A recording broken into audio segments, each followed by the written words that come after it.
Hello, everybody, and just wait a little longer. This is the Trophy Room pre-show. I'm your host, Joseph. Alongside me, the greatest co-host who ever is, whoever will be, Mr. Kyle Stevenson. Oof. How are you, sir? I almost called you by your Twitter name. Which is fine. Oh, It's not what you one sec. normally do, but it'd be fine. Oh my God, I'm sorry. My apologies. I just got like the YouTube video blaring, Oh, okay. and whoo-wee.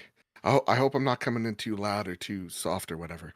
No, I think But- I've got you. I think I've got you covered. Okay, good.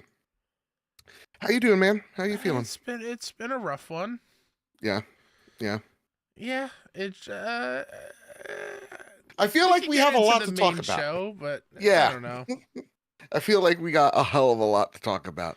Yeah. That said, as we wait for people to trickle on in here, we got a game that we start every trophy room with, which is Guess the Dot Game. That's right.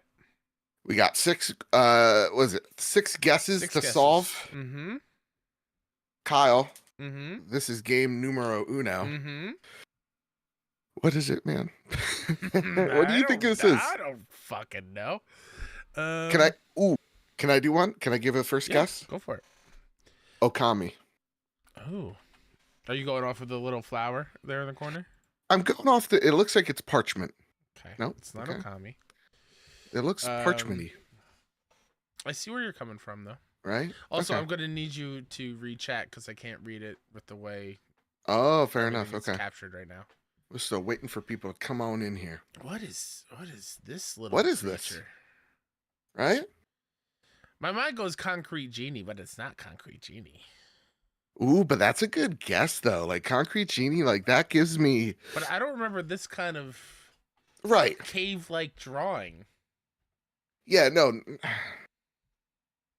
No. I don't know. Yeah, we need help here. Lewis, what is up, my man? We are just waiting for more people to trickle Nope, on in I'm here. going to put it just on the off chance. Make sure you hit like, make sure you hit subscribe, No. make sure Oh, you hit share. Got it. Oh, it's Don't starve. Don't starve. There you go. I was gonna say leave us alone. Like, Yeah, it's seriously, the leave us alone game. alone. This Good is call, a Kyle. beloved like cult classic, I feel like, at this point. Yeah, right. And People it's love been this out game. for a minute. It's been Yeah, out for a minute. 2013. God damn. I remember this was one of the first year of the PlayStation 4. You Yeah. know? It was a Yeah. big title for it too, because there's nothing out that year. Okay. I have a guess, but I know it's not it. What do you think this is? Baldur's Gate 3. Nah, that's no. It looks like the area, though, I know what you're where saying. what's his face is for the coronation. The draw distance is compelling, but the camera angle isn't. Yep. Let's try it. Let's try it first. Let's try this It's first. just an Assassin's Creed. Let's see. Yeah, let's just. I'm But gonna it's do not the- Baldur's Gate, but let's just go with it to get a new screenshot.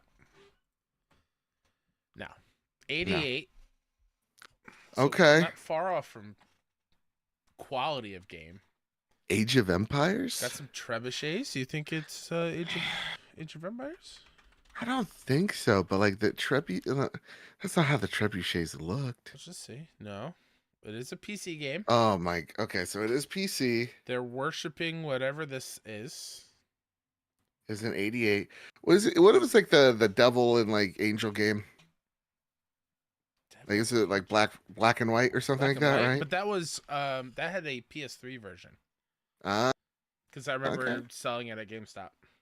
okay, fair enough. I'm gonna put in that we are live It's not a bad in the guess, Discord. though. So I guess I'll put black and white. everyone.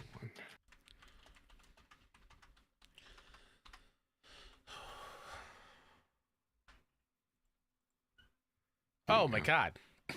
Nisa, what up? Oh my god, what are we doing? It's The Witcher 1. Is it called The Yeah. Rise of the White Wolf? Is that the first game? Well, here's the thing. I mean, maybe it's Witcher 2 or Witcher 1. I mean, it's definitely The Witcher, so we're Let's just do Yeah, Rise of the- let's do- No, it's not. no. So it's the second one. yeah. That's wild. That's wild. I didn't realize that they had like the NPCs with like the little circles over them, very much Same. like RTSs and whatnot. Wow. Oh wow. Oh wow. But you can't mistake this white-haired, Mm-mm. gorgeous man Right? for anything else. We gotta normalize that, man. We gotta normalize thinking Geralt's hot. You know? Yeah, dude. It's to normalize it. I'm for a straight God's- man, but he's a hot That's right. individual. He gets me to second guess. You know? It's like, what would my life look in his arms? I don't know. Shut up. I'm gonna send you the Zencaster link while we guess this next game. I forgot to do that. I will join in when we Post-haste. transition to the main show, Okay. just so I don't screw up Post-haste. cameras. What bullshit Zelda game is this? Twilight Princess. Yeah. What bullshit Zelda game? I love that you don't like Zelda, dude. No, it's not. It's 91 though. Oh wow. Is this a this is a crosshair? Is this like a Metal Gear So Solid? this is a shooter. Right? What's this first one? Is this a Snake Eater? Ooh, that'd be a good guess. Is this a That'd be a really good guess, dude. Bam. Nice. Nice. Again, only played a little bit of this because I thought the survival aspect of it was a little too much for my young mind to handle. Fair. Same. I just In the couldn't beginning, I do was it. like, "Oh, you gotta like eat and I gotta poop. eat. That Yeah, sounds no. cool." What kind of bullshit is this? What are we? What are we doing What- here? Guess the game. Are you drunk? What's happening? What do you Did you just make a gradient in like Uh, Adobe Photoshop and put it up here? do Like, what's going Pitfall? Just do Pitfall, on? Yeah, I mean it is the same color scheme, so right? Let's just do that. Oh, it's on Canva. Why no, didn't they not do- rated. What? Oh my god. What? Is this Quap? What up, Landon?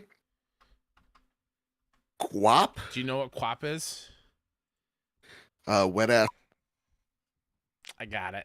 Oh wow. Quap is Did my this, beep Joe. go off? Quap is Wow. when you control- How? I was in 7th grade computer It science was this class. track. Oh wow, The that track is what got it. game must have left such an impression on you, scarring probably. I've never That played it. I've only seen people play this, and Oh, that wow. track is what kind of. Okay, fair enough.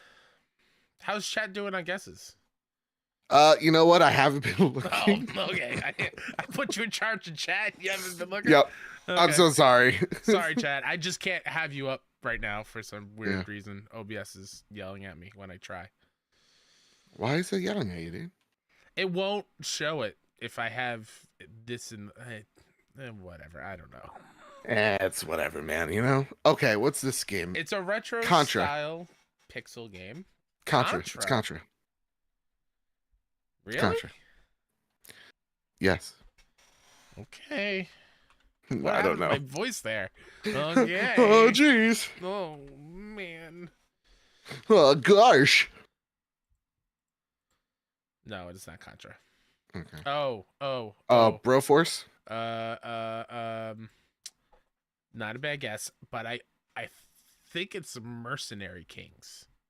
Ooh. Okay. Yeah, I think you're right. We're like, we don't even Better need than Silcanix last help week. tonight. Yeah. No, it's not. It's Broforce. You were right. Man, Broforce, what a game, dude. Nice. Let's just talk about it for a second. I didn't put too much time into it. It was so goddamn stupid. Yeah. That was the year I was like, I'm gonna be a PC gamer. See how that turned out. But shout out to Free Lives. They make nothing but bangers now. Oh really? What have they made? I believe they are the ones making the Angerfoot game, or Devolver. The first one's like okay. Hotline Miami, where you just kick people. Oh, okay. I They're can making I can do they're that. making something else too that is really Hmm. good. All right, last Fair two enough. before we start Okay. this exciting Cuss in week the of storm. gaming news. So good. Did you write the beginning I did. thing? Okay. So many great things to talk about. Dude, so many Happy, great stuff. uplifting. Where do I even start? It's so positive. Phew. Okay, my Can't first wait. guess for Yeah, this one: talk to me. Ubisoft original Child of Light. If you get this by a pair of trees, It's got the right I'm gonna color say a palette. cuss. Let's see. Let's see. You two killing this Damn. game. I mean, we try. Oh, the Hyperlife Drifter, Yeah. right? Yeah, that is that color palette for sure. It has to be at least part of the, or like the Breaker one or whatever. Which one came first? I think Drifter. No, it's not Drifter. Oh, wow. It's not even the. Oh, is this Sayonara Wild Hearts? Is it? Mobile, Did that PS4, game not Switch, go to PC. Xbox? I mean, I would check, but I think that font looks like it. Yeah. Way to go.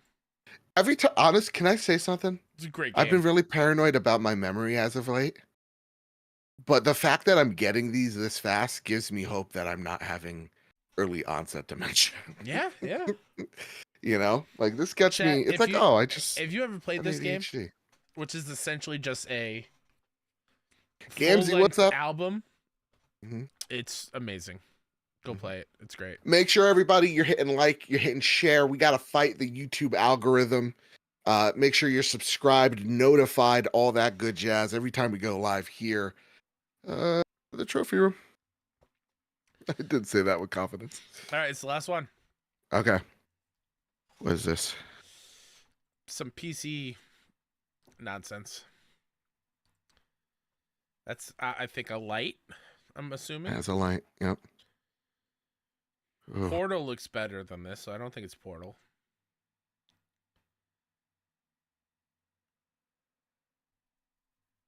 What are some like early first-person shooters that aren't Doom? Some that aren't like Wolfenstein, but that looks somewhat futuristic-y, Yeah.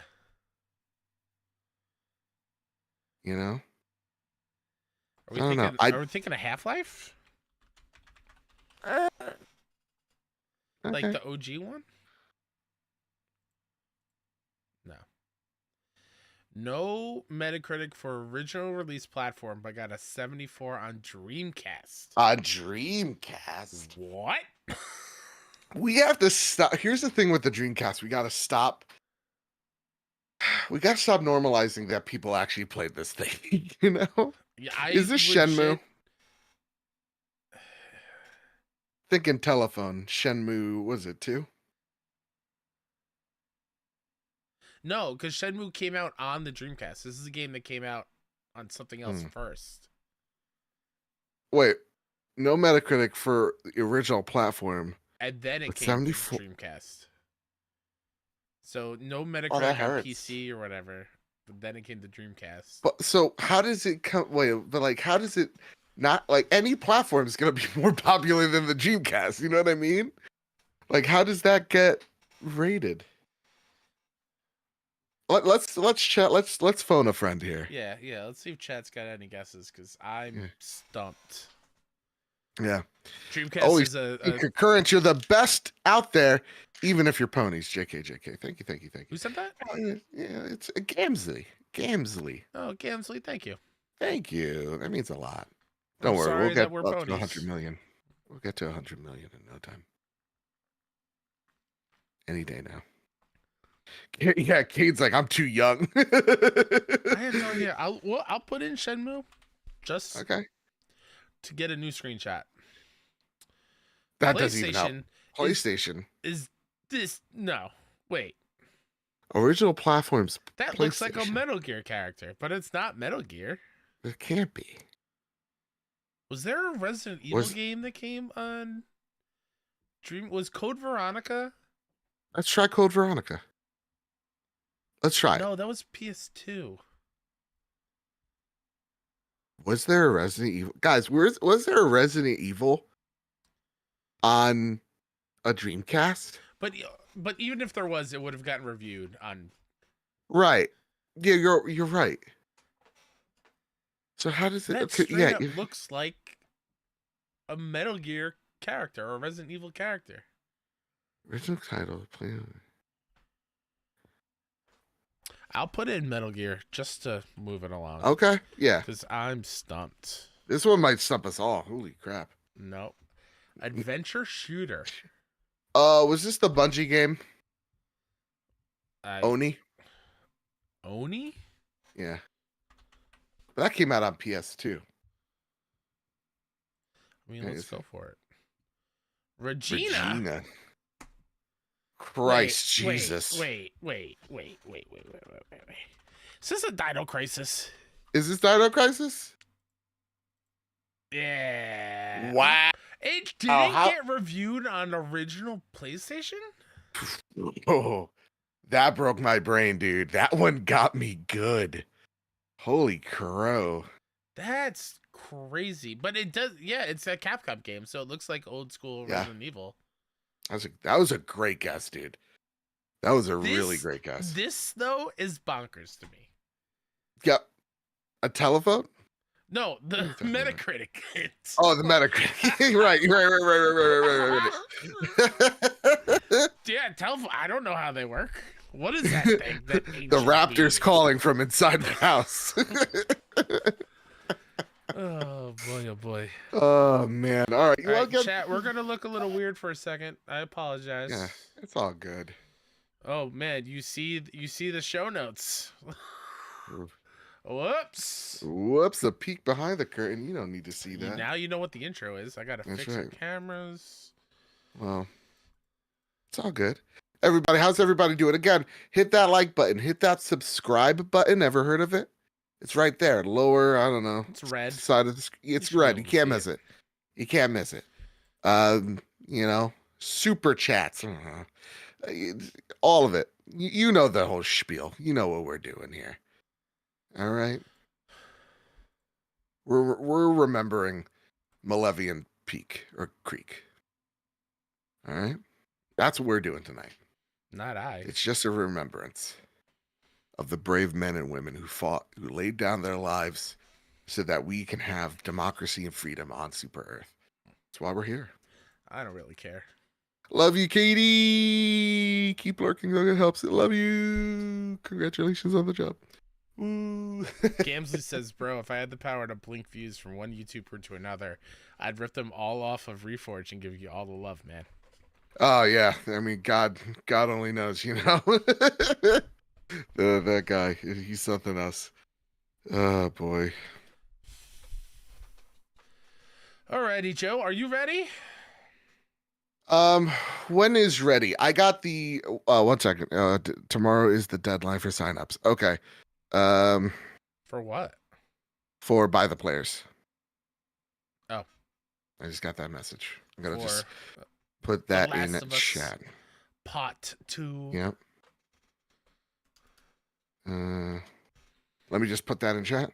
Welcome to the first live show, Big Ben. What up, Big Ben? Have you?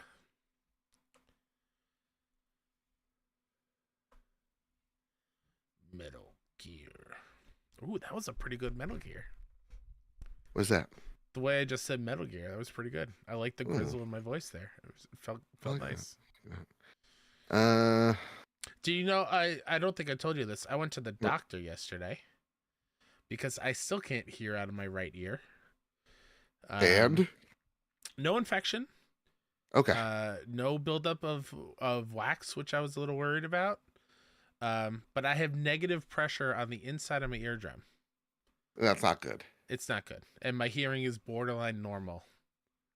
Okay. So I just got to wait. He said just time. It might take a few weeks. It might take a few months. But the right ear is not working at full capacity. Okay. But it'll get there. I hope so. I'm so tired of it. It just feels so full and the pressure is just annoying. It doesn't hurt. It just sucks. But it's negative pressure. On the inside. Maybe if you listen to the song Under Pressure, it'll help. Under pressure. That's why I don't have a PhD. That's why. That's why. All right, you're in Zencaster? Yep, I'm there. All right, everybody, let's get depressed together. Let's take your I don't know, what's the Lexapro, the Lexa amateurs, whatever you got, let's pop them. Let's talk about the game industry. Go. Chat, we'll see you in 16 seconds.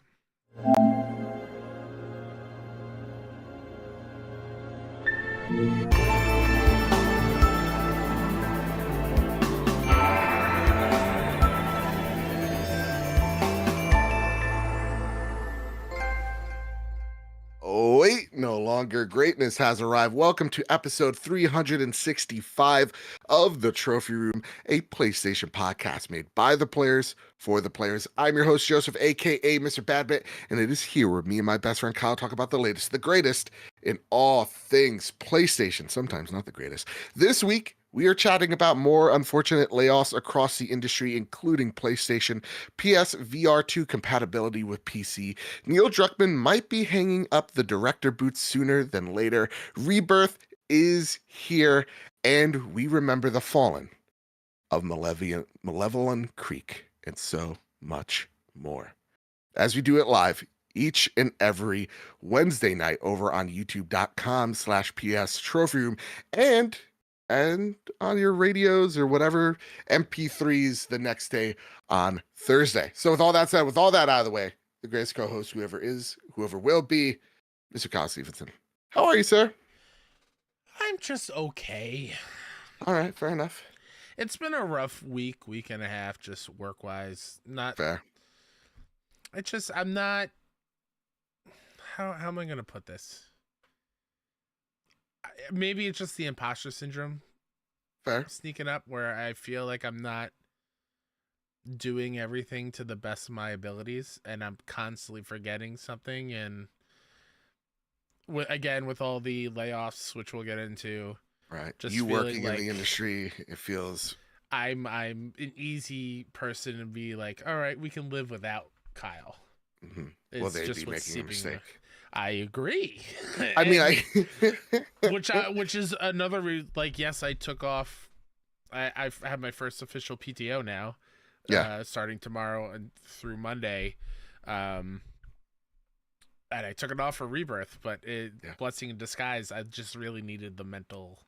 Absolutely. Kind of vacation for a little bit. Yeah, absolutely. I definitely think this is going to be a nice little vacation for social media for the next few days for me. Yeah. It's just been, I mean, the last 48 hours have been very heavy. Yes. And I mean, you're working in the industry. And I feel like that what you're thinking right now is common for what probably everybody's thinking right now.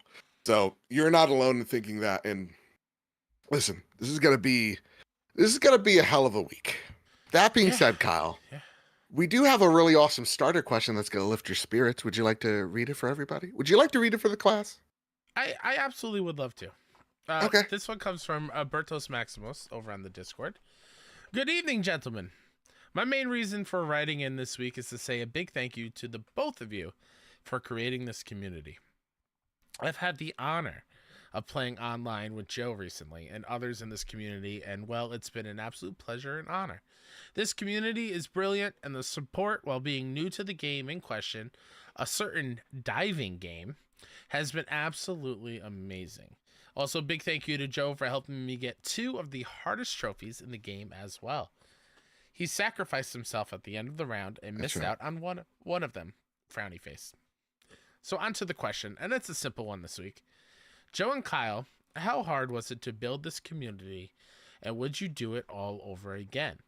Honestly, thank you guys. You are amazing, and this podcast has helped me through some really dark times. Keep hunting, guys, and keep being the amazing men that you are. Your friend across the pond, House Slanger and House Banger for the combined win. Thank you, Bertos. That's lovely for you to say. I appreciate that a whole lot. I will not. I won't even, censor the B word that he just used. Listen, I didn't stop at Slanger. I said it. You said it. You said it loud and you said it proud, and I thank you for it. Yeah. First and foremost, I had this collective thought at work the other night of just knowing that I was going to be dropping into Helldivers with community folks Like today, I dropped in to Sean's game yet again, and Sean just had to be AFK all the time. And you know what? We missed out on super samples. And am I gonna hold it against him? Yeah, Maybe. but it was a blast to do. And like hearing people when you're dropping into their game, like fan out, nerd out that you're there, it's very weird, and it doesn't stop being weird for me. It was just so next time when I come into your rooms, just call me like a piece of trash. But it's just it's just an honor that we get to do this each and every week. And for like some people on Twitter wondering why I don't hang up the PlayStation cowl when I'm critical of them and sell my PlayStation, this is why. It's for you, the community. It's for y'all listening, for us hanging out. We have, from what I'm aware, a very big Discord. And the fact that y'all are so incredibly wonderful to each and every one of you, it's just, to each other, it's just, that's the reason why we do this. Yeah. And to answer your question, I absolutely would do it all over again. 100%. But also, truthfully, when you say, how did we do it?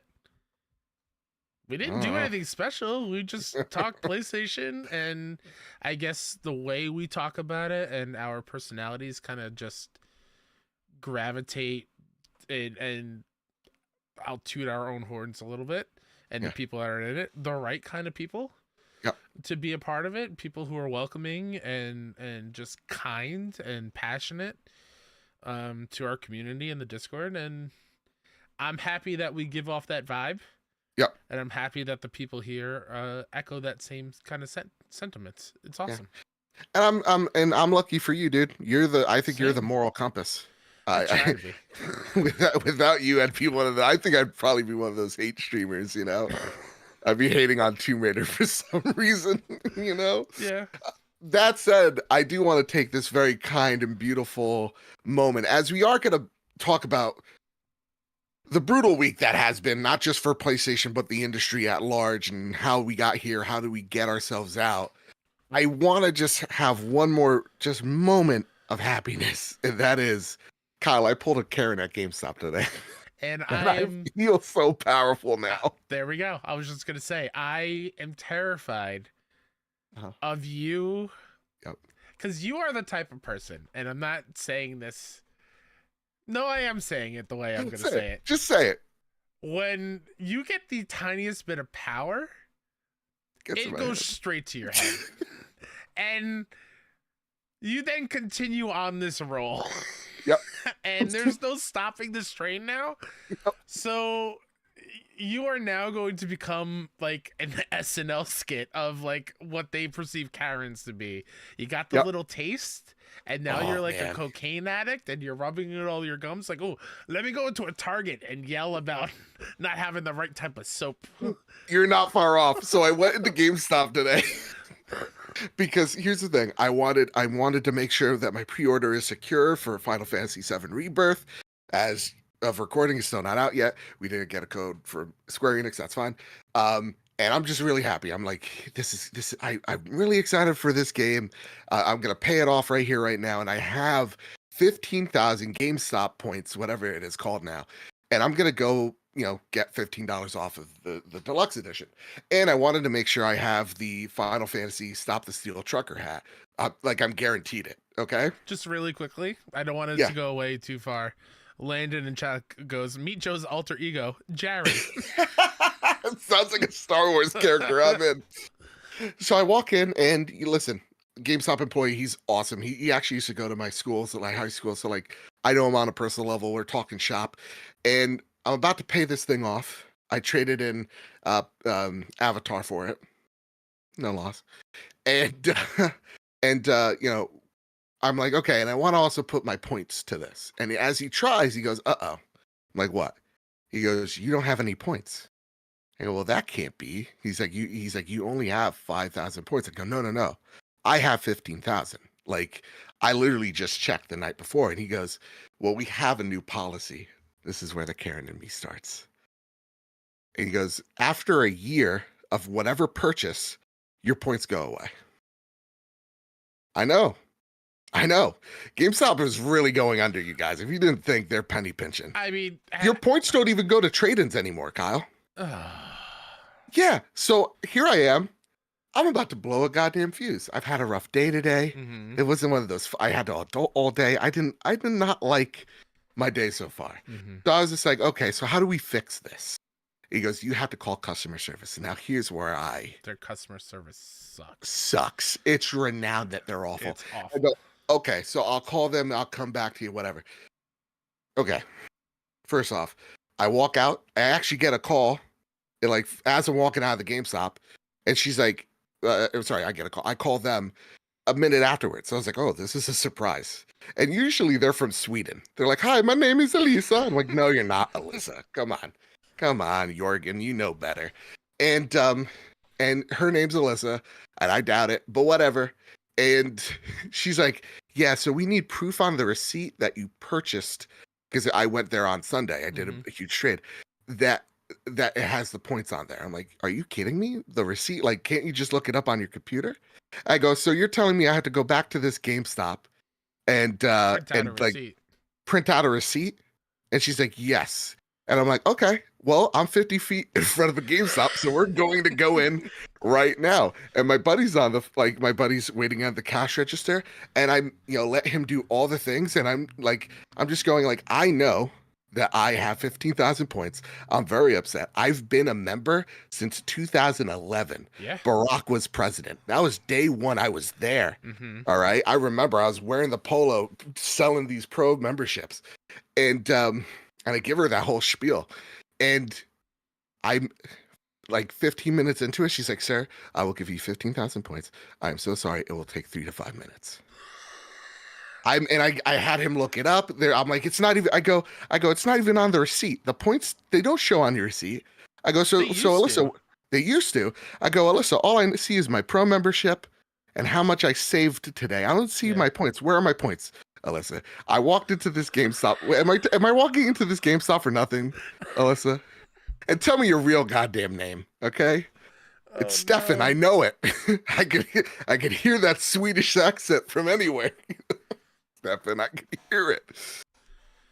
So lo and behold, she added 15,000 points to my account. Now I have actually 20,000, and Final Fantasy and the trucker hat will be mine for $10. That's not bad. So I carried my way to get it. I have to call GameStop customer service as well. Yeah. Because I pre-ordered Ultros physically. Oh. It said it got shipped on Valentine's Day, but where is it? I don't have it. Where is it? And it says it's awaiting pickup. I'm sorry. What are you talking about? It's been 2 weeks. Tell them how long you've been a member. Alyssa, you need to help me, right? You helped my friend Joe. That's right. Not even help. You just gave him 15,000 points. Yeah. Yeah. Give me my game. Yep. And you know what? I even said, I'm like, thank you. At the end of it, I go, thank you. Sorry, yelled at you so much. She just hung up on me. Do you know, like, you could tell all the movies in the background. Go to Best Buy a lot. Spend a lot of money at Best Buy. Yeah. Do you know that they locked points behind their Total Tech, like my Best Buy membership, where you have to pay a yearly thing to be a part of it? See? I have so many points that I can't access because I'm not spending $200 a year to now go to my Best Buy. It's something ridiculous. To go to my Best Buy that is now no longer selling Blu-rays and 4K. Oh my God. What's happening here? This used to be a proper country. We used to be a country that rewarded their customers. Exactly. And what are we now? Happening? Joe's calling Alyssa in Sweden. About fictional points, so he can only spend $10 on Final Fantasy Rebirth. And God damn it, I got it done. That said, Kyle, listen, let's get into the show where we can have that energy that we just spent and just put it there instead. A little bit of housekeeping, y'all. Hey, listen, we got a merch store. Go over in the description. Check out some stuff. Peruse. Store? Did you say? Yes, a Smurf store. Yeah. Oh, okay. No, it's a merch store. Go there, peruse. If you like a sweater, go pick it up. You like a mug? I love a good mug. You kidding me? Look at this. I got a trophy cup. You can't get that on the merch store, but you get the drift. There's cups there. Go check it out. Support the show.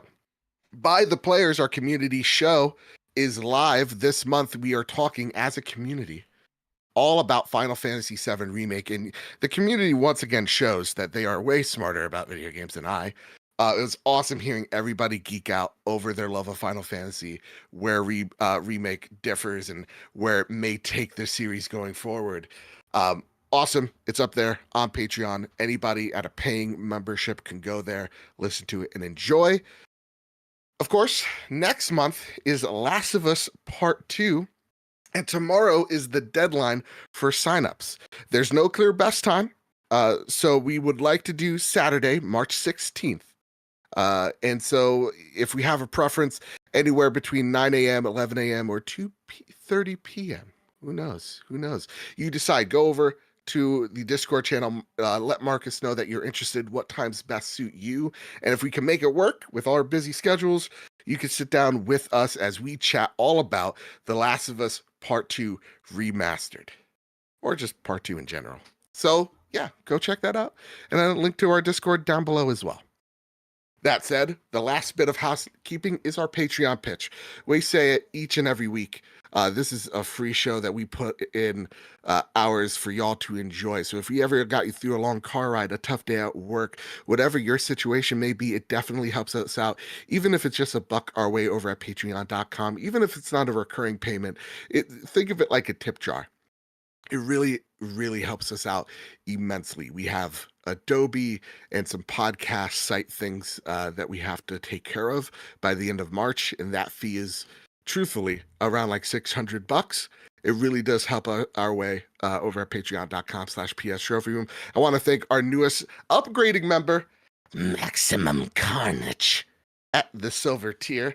Our premium tiers, Todd Burwitz and Toxic.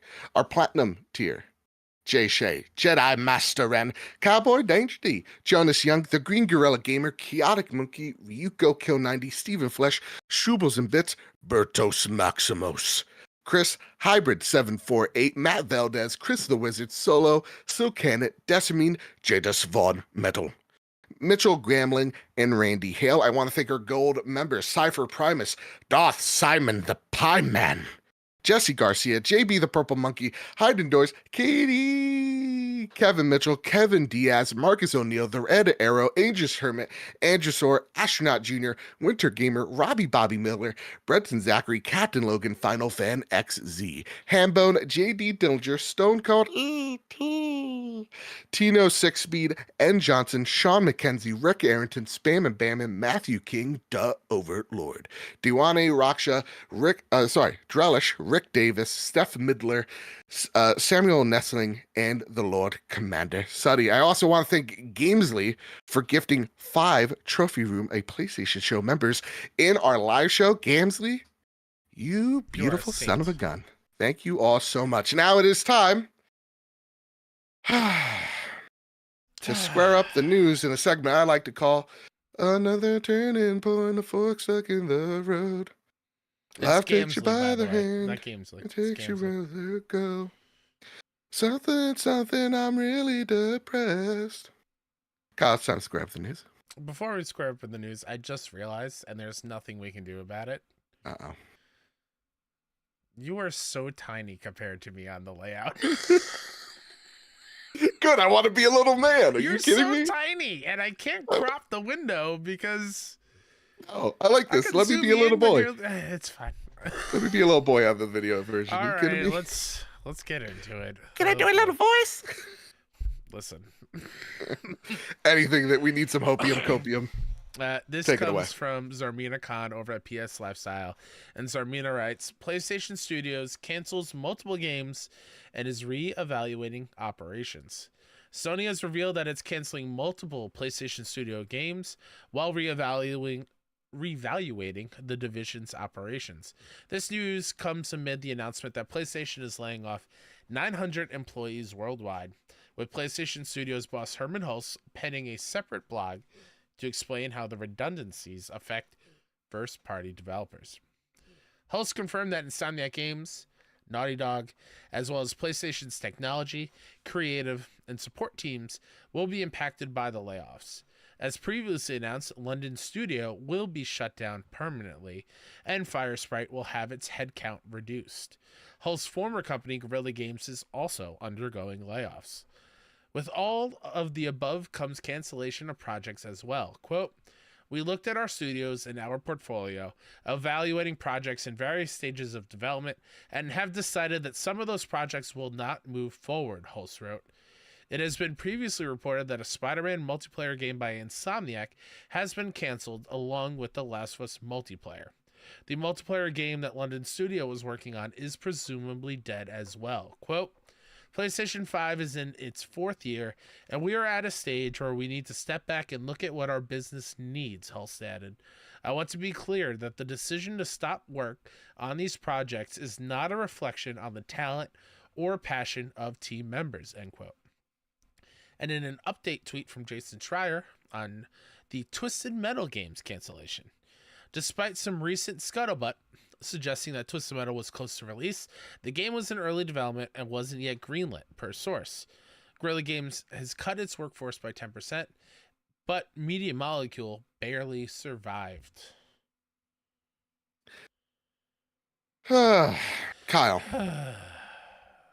this was coming, right? I saw a lot of folks, you go on social media, you see the scuttlebutt that's on there, and it's all the console war, the fanboy talk. When Xbox was going through their layoffs, which were horrible and just equally as awful as these, right? No, layoffs are good. Let's be perfectly clear. No, it hurts to talk about. It hurts to speak about. But it's important to have these conversations, and we need to do a balancing act when we're talking about this on podcasts. Of talking about the situation at hand, which is the bubble has bursted here, the COVID bubble. You could call it a crash, like I am, whatever you want to call it.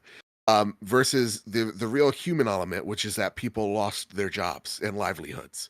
When I saw the Xbox news, I saw people going, "How am I going to afford my life-saving medication?" Because the health plan, covered that. I'm seeing people on this side now on the PlayStation and going, "I have work visas.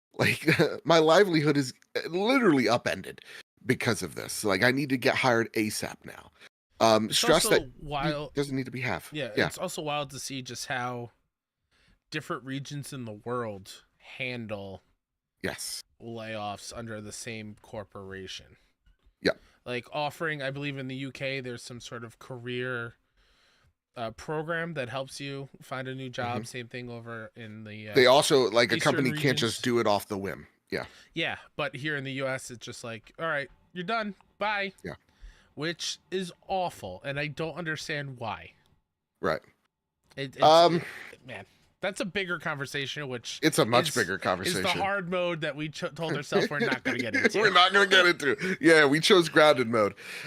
So for me, you're right. I think it's the way, culturally, how different cultures handle these type of situations is eye-opening.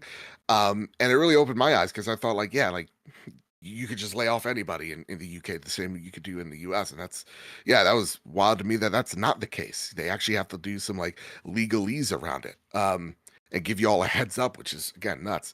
That being said, though, my question to you, Kyle, how the hell did we get here? Because again, I saw a lot of people, going with Xbox going semi-multi-plat hybrid approach, right? And people going, it's the end of the console war, PlayStation 1, and I told you to what end, right? I was I feel like I and a few other people were cool. So PlayStation wins the console war. What happens now? This is the problems that PlayStation sees in front of it. It is a much more agnostic future in terms of how people engage with platforms that they're not particularly known for doing, right?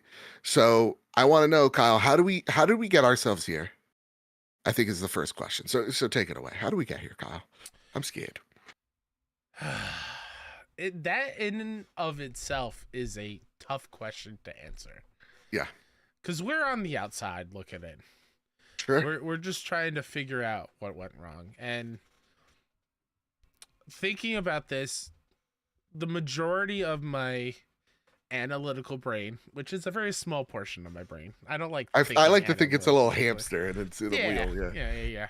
He's running after, instead of just a slice of cheese, it's a slice of pizza, because that's what's going on in my head. That's fair. Pepperoni, baby. Yeah. I feel like we got here when it comes to PlayStation. I think it all goes down to Jim Ryan's plan to implement a whole lot of live service games. Yeah. And on paper, expecting that to take off and bring in a lot of revenue, but really downplaying the cost of developing that and then maintaining those style of games. And where I come to that conclusion is when we heard Naughty Dog canceling their multiplayer game. And they were like, in order to do this properly, we would have to dedicate everything to maintain, to continue to develop, to make sure this live service game, this multiplayer game, is up to our Naughty Dog standards. And we want to keep making single player games. We don't want to only be a multiplayer type of thing. So I think that is where my mindset goes, where a lot of these canceled games are in the similar vein of being a multiplayer game, seems like a live service type of model. And I feel like too many eggs were maybe put in that basket. And now we're realizing that it's not sustainable, like you said, because we're coming out of the COVID bubble. Yeah. Where we're 4 years out and we're still feeling the effects of having the world shut down for as long as it did. And people are going outside. People are, exactly seeing the world again. Yeah.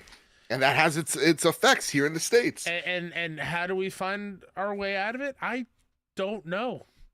I don't think there's one singular answer to solve got an answer no one's gonna like. It's like, I've heard many people be like, well, just raise the price of games again. That's not gonna happen. That's not good for anybody except for the devs, but even then they know. Smaller games, sure. I don't know. Like I don't have the answers. And honestly, even if we had the answers, I don't think it's going to eliminate this problem from happening. I think it's still going to happen. So how did we get here?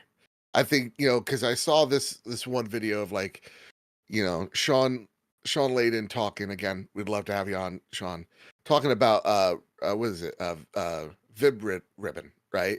And talking about like, yeah, we made this game. It was a small game. It wasn't going to sell millions of units, but that wasn't the point. Like, we're making games because like they had a power to them in its art, right? Like Concrete Genie is a great example. And that was only like what, 6-7 years ago. And then we take a look at what PlayStation is now, and it's only big games, only AAA. You got to see all the pores on their face, right? It's about the triple digit, not triple digit, more like, quintuple digit number of resources being put in, right, money wise. And all of a sudden you're having these bigger games that take way long to develop for, and they're way more costly. And now all of a sudden you've hit the ceiling. This is something we've echoed for weeks now. PlayStation's problem is if a game sells really great, like a Spider-Man or a God of War, it sells 15 million units. We don't get to see the cost of these games. We see the units sold and go, "Whoa, that's awesome."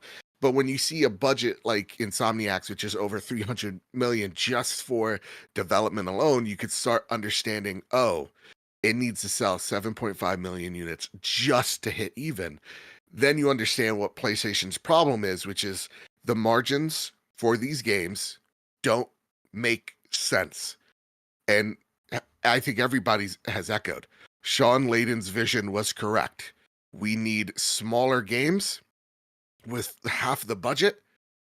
And that's the things that are going to carry us, at least be the tourniquet for us for the next 10 odd years. Because what we saw was like the doubling down of what the PS4 vision was, and not really understanding that was a lightning in the bottle generation moment of having all these games. And now all of a sudden you have to deliver even more. And that costs even more money because we've conditioned the consumer of this is what you expect from a PlayStation game.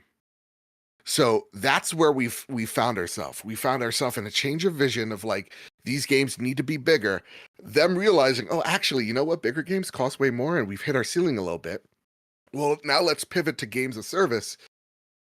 Not understanding that these studios, if you're going to apply to anywhere, let's just say I'm a communications major, right? You're not going to see me go out there and be, I don't know, an accountant, right? I don't know numbers. I didn't apply there.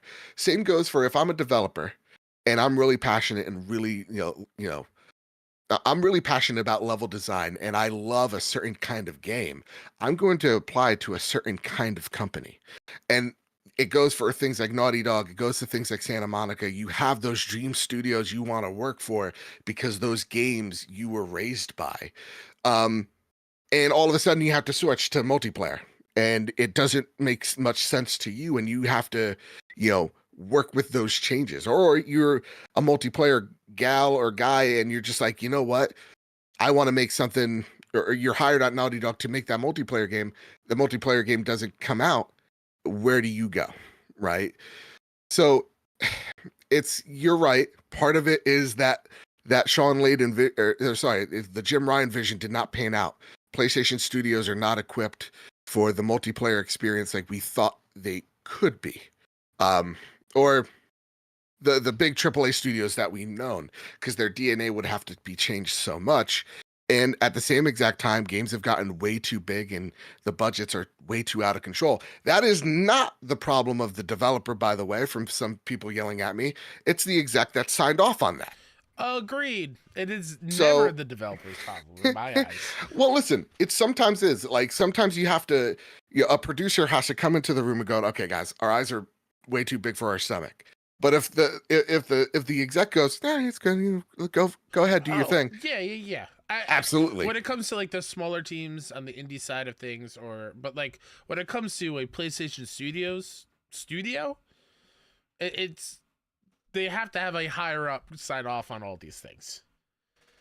So it's like, I see in 2-pack stack 7, it's like corporate greed. That absolutely plays a role, but it's also like this corporate like fadism, if that makes it, like chasing the fad. Like if you're an exec, you don't really know anything. Like you don't even know what you're selling. You just hear like Fortnite. I want to make a Fortnite. They're trying to keep their pulse on the industry, what everyone's into, and what's the hot thing right now, and they want to exactly. And so and then they go and they try to chase it, and they're like, Naughty Dog is the best studio. They could do this, it's not that simple. By the time they're ready to release it, that fad is either almost over, or other games are doing it so well that your game is not going to carve out a fraction of what you need to make everything you put into it worth it. Yep. And I think the success stories. Sorry, go for it. Which kind of goes into when this whole news of live service, that plan comes out, of us being hesitant because of that same issue of like, how many live service games are too many for people to have enough interest to keep those studios going and continue to allow them to make the things that we love, which are the narrative single player kind of focused things. Right. And I think even like the success stories out of Helldivers is another thing of like, PlayStation's very lucky there. We're hoping they could capitalize on that as well, like give Arrowhead the support they need. But like, PlayStation has shown they could do this, and they can also explore what I think what you alluded to earlier, which is like, how about not every game needs to be $70? How about not every game needs to be the third person over the shoulder open world game? Which, listen, we love narrative based, right? Love it. But like, what if a game is a Returnal? What if a game is, a Helldivers? And I think, Akena Bridge of Spirits. Like, you don't need to make these big, wild, bombastic titles. You can have something in between that is that middle ground that helps you go further, right? It's also the thing that I don't think a lot of PlayStation fans want to talk about, which is the fact of the matter is the Minecraft generation grew up. I work with some of the Minecraft generation kids. I don't understand them, and I kind of hate their guts. And they're very platform agnostic. I hear a lot of like parents and dads, like because I happen to be friends with like every single like 40-year-old man with two kids, and there's like my kids are playing on their iPads, and now they're going out there, they're looking at PC, right? They're like, yeah, they play on the PlayStation sometimes, but they're kind of everywhere. And how do you get the people that grew up on Minecraft onto PlayStation? It's way harder or easier said than done. And so that's the other problem that PlayStation has, is that, and the whole industry has noticed, is just like, hey, we see the ceiling for all the entire console market, which is like around 200 million units, ballpark, right? Just off the top of my head. Us, PlayStation, if we do a really good year, it's over 100 million units. That's the ceiling. And we know our ceiling when it comes to selling our games here. So we have to take our games and put them somewhere else. It's what Hiroki Totoki literally talked about last week before he decided to butcher all these studios is, hey, we need to start tightening the belt. We need to start looking at other platforms to put our games in. Something we echoed last week as well. So when I hear people go, oh, they're never going to put their games day and date on PC, it's hilarious to me. It's absolutely what they're going to do. It's going to be slow. But I listen, I see the writing on the wall. Next 3 to 4 years, they're going to be building that infrastructure so that they do eventually, by the generation, by the PS6 generation, you're going to see games have, if not day and date release on PC, a very shorter window of like 6 to 12 months tops. Because if it means these layoffs won't happen, if that is the case, yeah, if it means for a healthier PlayStation to be day and date on PC and still have console exclusives, I'm not saying games go everywhere else. I think that's better for PlayStation. That's yeah. I don't think anyone can argue against that. Yeah. And so to me, it's like, the writing's on the wall that they're going to go take a look at other platforms and also integrate PC into their ecosystem. Make a PlayStation app, right? On your PC, on your phone, via cloud, all of it. They want to integrate that into their ecosystem because they kind of see the writing on the wall here too. Now, that said, guys, though we are seeing record layoffs and turmoil amongst the industry, it's not dying. Like every time we get into a generation, we always go, next generation's the last one. I don't think that. We just have to get comfortable with the fact that the gaming industry is changing, and it is scary. Change is often scary. But you're gonna still be playing on your PlayStation. You're still gonna be able to play on your PC. You're still gonna be playing on your Xbox. Wherever you get to play, I just think you're going to see more options in terms of where you're playing PlayStation games. And I don't think that's necessarily a bad thing. Look, I think the success of Helldivers shows a lot to Hiroki Totoki, the CFO of Sony, right? This is the numbers guy. The CFO is where creativity goes to die, right? He's the conservative dad that's like, we're not going to Chuck E. Cheese on Sunday, okay? Like he's the guy that's one topping on this pizza. One. No, no crazy bread. Yeah. One. You think you're getting app, you dumb son of a bitch? We have water. You're lucky you meet this rat. No soda. We have water at home. Exactly. From the bottled tap. Water. Ugh. So like that's the thing. It's like we also have to realize who Hiroki Totoki is. He's the numbers guy, and that may be a scary thing to think about. So yeah, I get it. Again, towing the line between, it's awful to see so many people, talented folks, lose their jobs. And then also realize as the industry as a whole that we have a lot more hurt to go through. I think at the end of the day, we have seen what happened during 2020 was a lot of outside investment, a lot of Hollywood money coming in, and outside forces coming in and going, hey, this video gets everybody's in their house. Let's just throw some money at the wall and see what sticks. And they didn't realize the amount of effort that goes into making a game is harder than making a show, making a movie, or any type of entertainment. It takes a lot longer. And so when they see the investment maybe pay off, it's not as high that they want to see.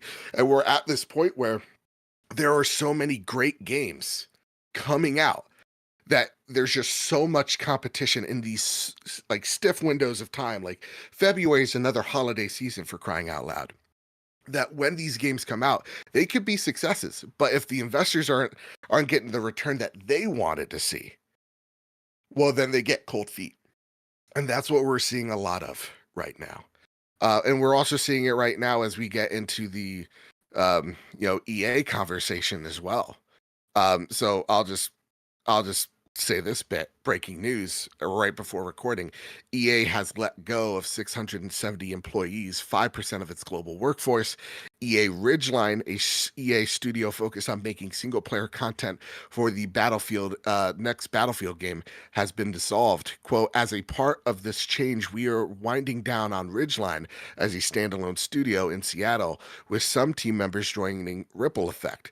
They'll continue work with teams across DICE, Ripple, and Criterion as they build the next Battlefield experience. EA closes the Respawn-led rumored Mandalorian game. Quote, knowing this, we have decided to pivot away from early development on a Star Wars FPS action game, focused our efforts on new projects based on our own brands while providing support on existing games. I'm going to stop right there because the rest of the quote isn't interesting. I definitely think just by that quote alone, seeing how much Disney property that EA was working on, I could definitely see EA trying to buddy up to Disney going, you want to buy us? Huh? Do you? We're working on so much. Look at Jedi Star Wars. Like, look at that. That's the Star Wars. We did so good. Everybody loves it. Look, we're making the Black Panther game, making the Iron Man game. I could connect the dots when I see it. When Disney probably invested the save money with Epic. EA was just like, all right, well, there's no point of this, and probably closed down some studios because of it. That said, more layoffs, as we see now big publishers going, okay, we got to retract. The games that we're making are not hitting as they once were. Licensing fees are getting ridiculous. We need to start making our own games again, or our own sequels to things again, because we're seeing it with, Immortals of Avium. EA original game, over $100 million budget, flopped. We're going to see, by probably next day, some horrific Ubisoft layoffs, as that company is ginormous. There's more to come here. And I think what we're seeing from... Yeah, I just want to say, in addition to this week, the supermassive layoffs, the Deck 9 layoffs, like, it has been non-stop this year. In addition to how the end of last year ended. And the scary part for all these people affected, and I completely empathize with them and understand where they're coming from, is all these people are out of jobs. Thousands upon thousands upon thousands. How many open positions are there for all of them? How many new people coming into this industry for the first time? Now, like, everybody's going to fight for a junior role. And that's scary. It's unfair. And I'm just... My heart goes out to them. I wish they all land on their feet. I know that it statistically is probably not going to happen when it comes to finding another job in the games industry. It's already small enough. Sucks. I hope so many new studios come from this, and we get new. But that comes from games. Outside investment, right? Exactly, and it's just, it's so hard to just tread water right now, and the fact that so many people are just completely out of it. It's awful. It's just really awful. Yeah. So that said, I think we're seeing major corporations just start turtling because they're like, just work with what we know. And we're seeing them, lay off some good people because of it. Again, what I would love for them to see, EA, Ubisoft, all these people start embracing more of, which we saw in the beginning with EA Originals, which is like, look at, what was it? Like Tales of Kenzara Zao, right? If I pronounce it right. That's a small game. That's an indie game. That's published by EA Originals. More of that, less of Immortals of Avium. Like, look at new ideas. Check out smaller studios. I beg you, y'all, not every game needs to be $100 million to be a success.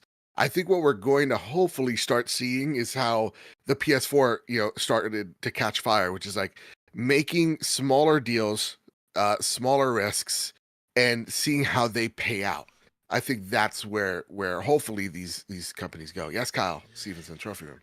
Bringing up an indie comparison, Yeah. that I know you make fun of me for. Oh, go for it.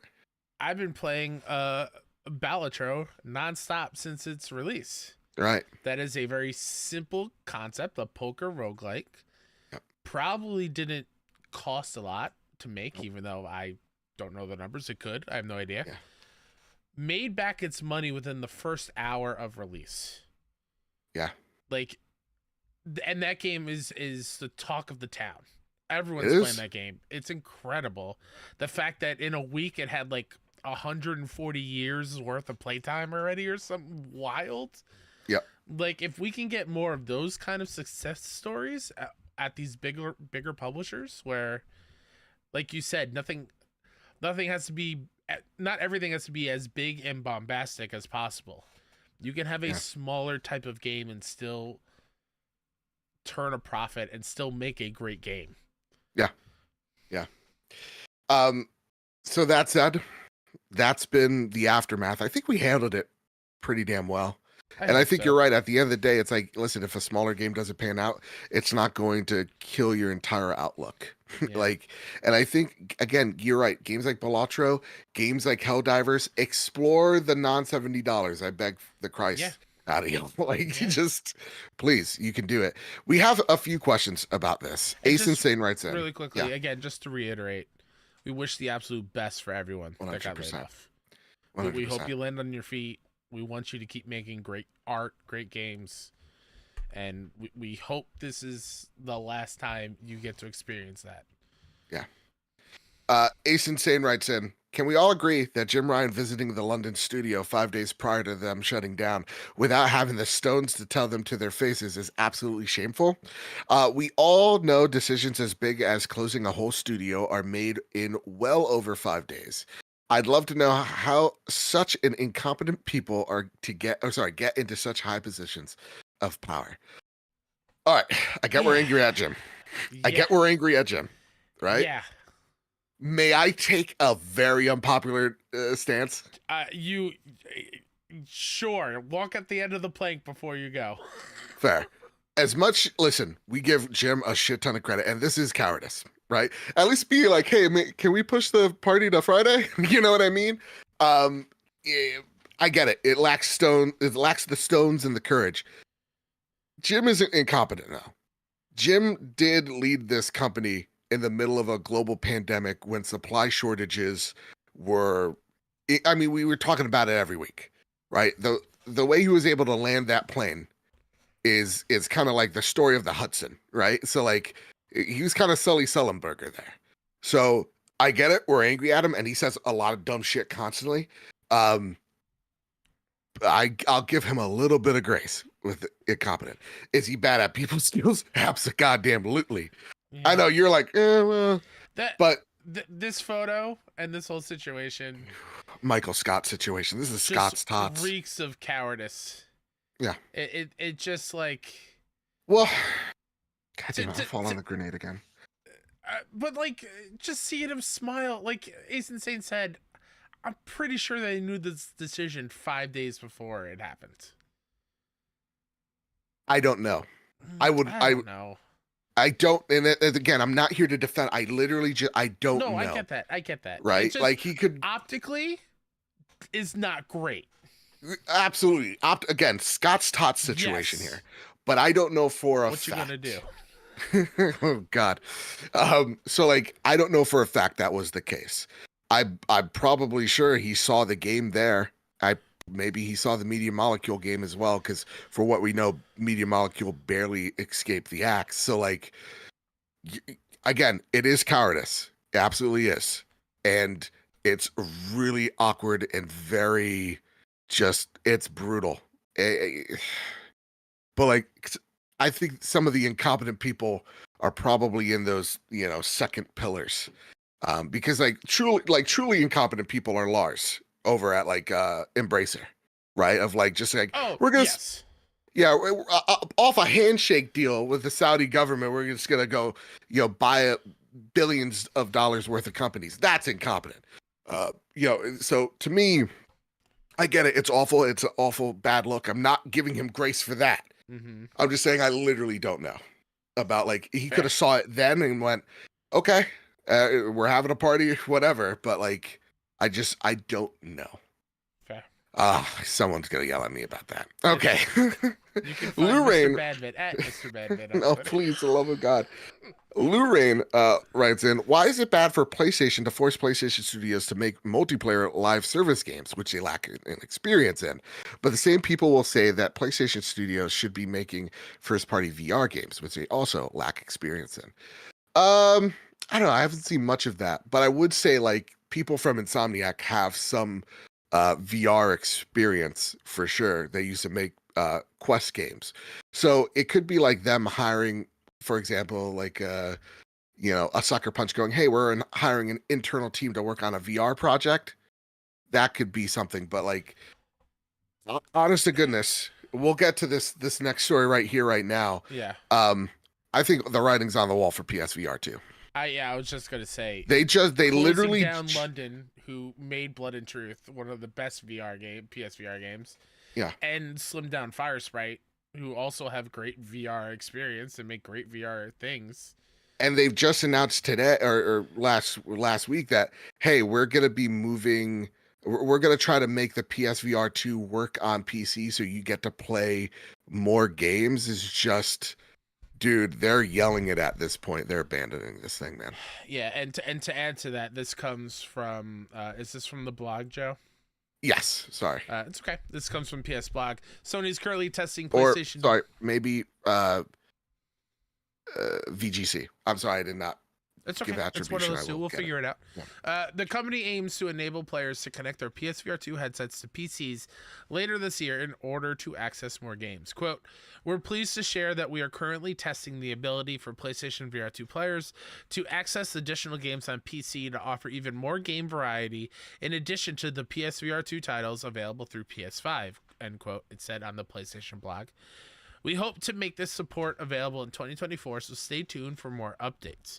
The blog post also covered a number of PSVR 2 game announcements, including the reveal of Rebellion Zombie Army VR, which will be released later this year.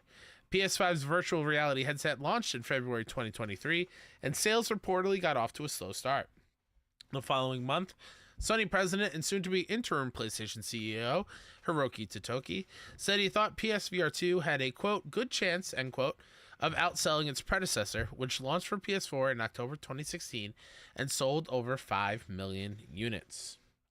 So Sandula writes in, just like you can too, over at the the Trophy Room Discord server, and writes, the idea of PSVR 2 being on PC, PC compatible is very promising. In what ways, in your opinion, would Sony have to implement the system for it to be successful? And with other VR headsets out there, would the PSVR to be more favorable with the others? Happy question. Oh, sorry. I'll leave the happy question for the Sony Pony Express. So that said, I don't see this as great news. This is them going like, we have this hardware. We need to get this stock out.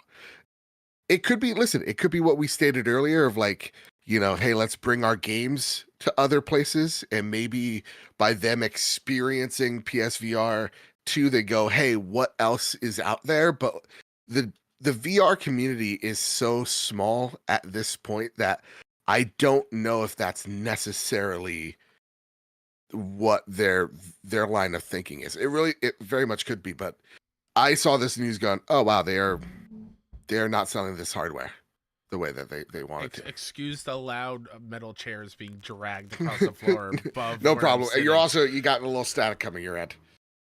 Look at us fixing that on the go. Patreon.com/PS Trophy. You go, oh Joe, why didn't you get a new one? Because it's the end of the month. We got to pay out, and then Is it gone? Nope, it's even worse. Ooh wee. I now give it a go. How about now? Oh God, no! Unplug that whole thing again. Patreon.com/PS Trophy Room. The advert writes itself at this point, you know? He's plugging it back in. We're going to see what happens. Are we good? Hello, Kyle Stevenson. Yeah, what up, man? Don't even get me started on Monday where my computer refused to start for 2 whole hours. I didn't tell That's you not that. terrifying. I That's was not terrifying. very nervous. I, for one, think this is cool. Okay. I do think this is a benefit for already owners of the PSVR 2. All right. Don't think this is a selling point for people to get VR2 because why wouldn't they just get a Quest? Right. For the PC components or other VR things. Yeah, that's kind of where I'm at. There are other things that I think will make it more, I think, used by PlayStation fans if you can hook it up to a PC. But yeah, I mean, like, you can. It says expand your world with Meta Quest 3, which I hear nothing but really good things about. Yeah. And for what I understand, a better headset for $500, and you get one of the best games, which is Asgard Wrath for free. Yeah. And that game is killing it right now. So it's, I don't know. Is Quest 3 also like untethered? Like you don't need a PC to play games. You can just it's untethered. Now there are some catchy like buy-in gimmicks with it, like attachments that make the headset better. But base 500, but like it's stiff competition out there. Having to need a PC to play any games with a headset is quite the selling point. I don't think PlayStation will ever get to that point, but I don't know. It's cool that this is out there, and it gives me a chance to play Half-Life Alyx, but it shows that they're not getting Half-Life Alyx. So, all right, it is what it is. Or watch some sicko adult content on there. You know what I'm saying? I wasn't even thinking about it off. Are you kidding me? The Haptic Show. You can feel them sit on your face. Okay. Ooh-wee. What is this? We entered the dark room of the trophy room. What's it on the 50 Shades of the 50 Shades of Trophy Room, you know? All right, Kyle. It's time to talk about this. Let's get into the next news story. This comes away of James Troughton over at The Gamer. And James writes, The Last of Us director doesn't think he has many games left in him. In an interview with rapper Logic, Naughty Dog's president said he could envision himself transitioning to something more low-key, which enables him to continue being creative in a less stressful environment while also spending more time with his kids. Asked if he sees himself making games forever, Druckmann said that recently he's, quote, really enjoyed, end quote, working on other creative projects like HBO's Last of Us TV show and a Halloween Horror Nights experience at Universal Studios. Quote, I guess that I don't see myself doing this forever at this scale, he said. It's just a lot, and it takes a lot out of you. It's very stressful to manage that many people in multiple studios worldwide. So you were talking about how you're entering this new phase in your life where your kids are number one, and I'm in a similar place where my kids are number one. And I know that especially my daughter's now 13, and I feel like life is pulling her away from me. I know that time is limited, so it's very precious to me, and I don't want to waste it when they do want to spend time with me, and that's number one. Yeah, so I'm just at a point in my life where it's like you start looking at what's the end game here? When is it time to call it? End quote. Druckmann said he's a big Quentin Tarantino fan, and he's been keen to find out if the director sticks to his public comments about making no more than 10 films. He thinks the Pulp Fiction director will, but that he'll end up making TV shows or doing something else creative. Quote, so I could see myself transitioning to something that's like more low-key and lower stressed that still allows me to have this creative outlet, Druckmann said. But I've started thinking about how many more of these games do I have in me, and it's not that many, end quote. Druckmann recently confirmed that he has a concept for a third Last of Us game in mind, and that he thinks there will be one more chapter to the story. This also goes into a separate report from Miyazaki, who was in an interview with VGC, where he says he's looking forward to passing the baton, that the next From Software games, he's going to be taking more of a producer role and kind of leading the directors or chaperoning them or whatever you want to call it. Um, I don't think this is bad, Kyle. I've I seen a don't lot of think people it go, is it's either. not, it's over for Naughty Dog. I think it's really important for these big creative heads to take a step back and go, let's help raise the next generation of, directors. And what can I also learn from these people as well? Take a look at, Corey. He didn't, Corey Barlog did not direct the second God of War, and that was a fantastic experience. So, or sorry, yeah, an amazing game. So to me, it's like who, I don't see this as a big deal. I just hope that he is, you know, kind of being the Jedi Master to like a Padawan right next to him that's in the wings. I really don't see this as a big deal. I don't either. And if this doesn't tell you if you were, you know, living under a rock or think or view game devs as just robots who do one thing, Neil's a human. He has a family that he loves and children that he loves and wants to spend more time with them. Game Yeah. dev is all consuming. It's a lot of sacrificing, and I in some ways feel the same with my nieces as they get older. They're roughly around the same age where they want nothing to do with me now. And like, I think getting a they're hug so or spending cool. time with them is harder and harder. And Mhm. so like I want to make sure I spend that time with them because there's going to be a day they want nothing to do with me.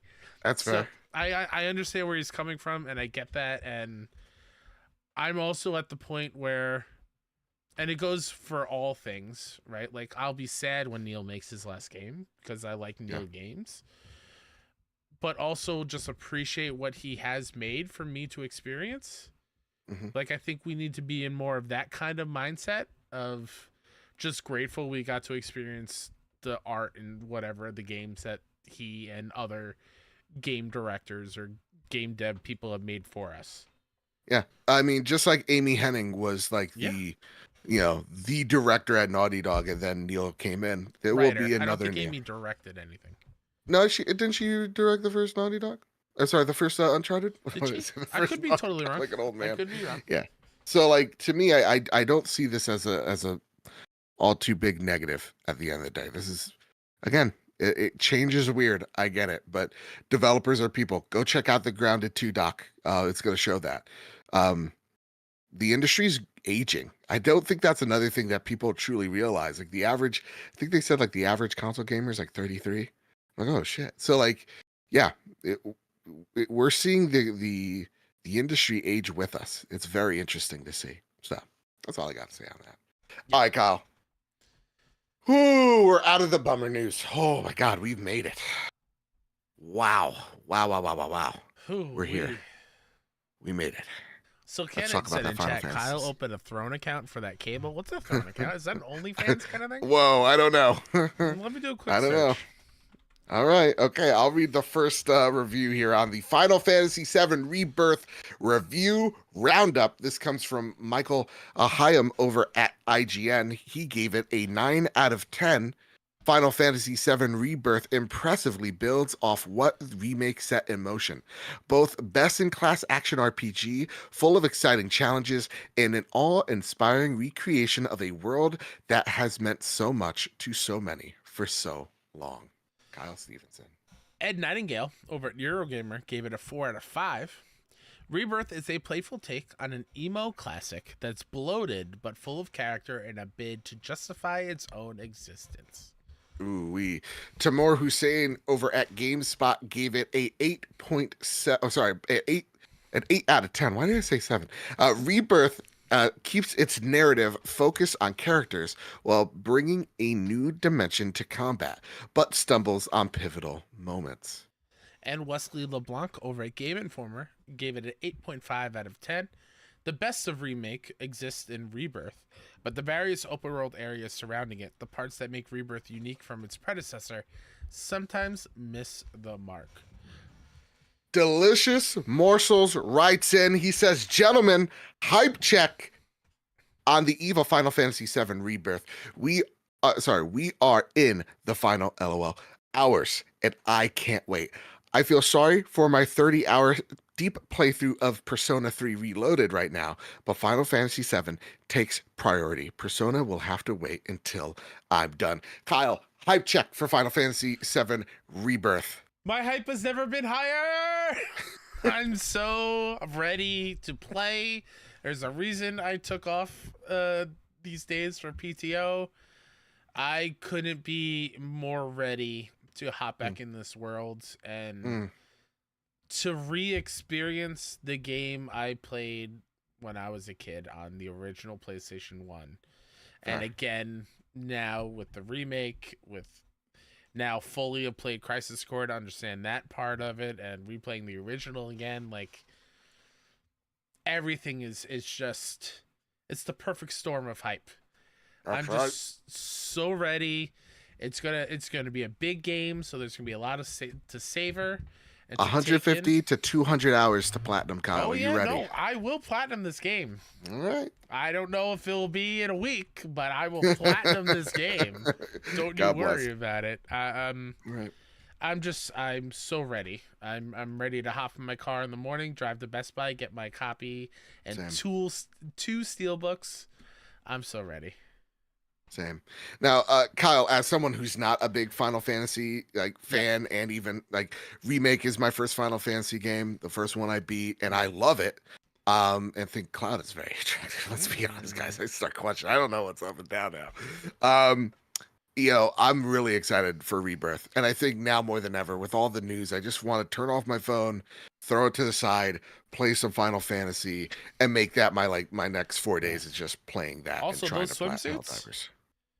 Oh boy, Costa del Sol. Oh boy, I might spend 200 hours there just alone. Let me tell you. Oh boy. I don't know where your head's at today, but I want you to keep it there, all right? And if you say, I know where my head is, in between those two bazungas, I'm going to tell you, good on you, dude. Honest to goodness, I was thinking about this. I think I was talking to Spam and Bammin about it. I'm like, we have, as a industry, okayed objectifying Tifa.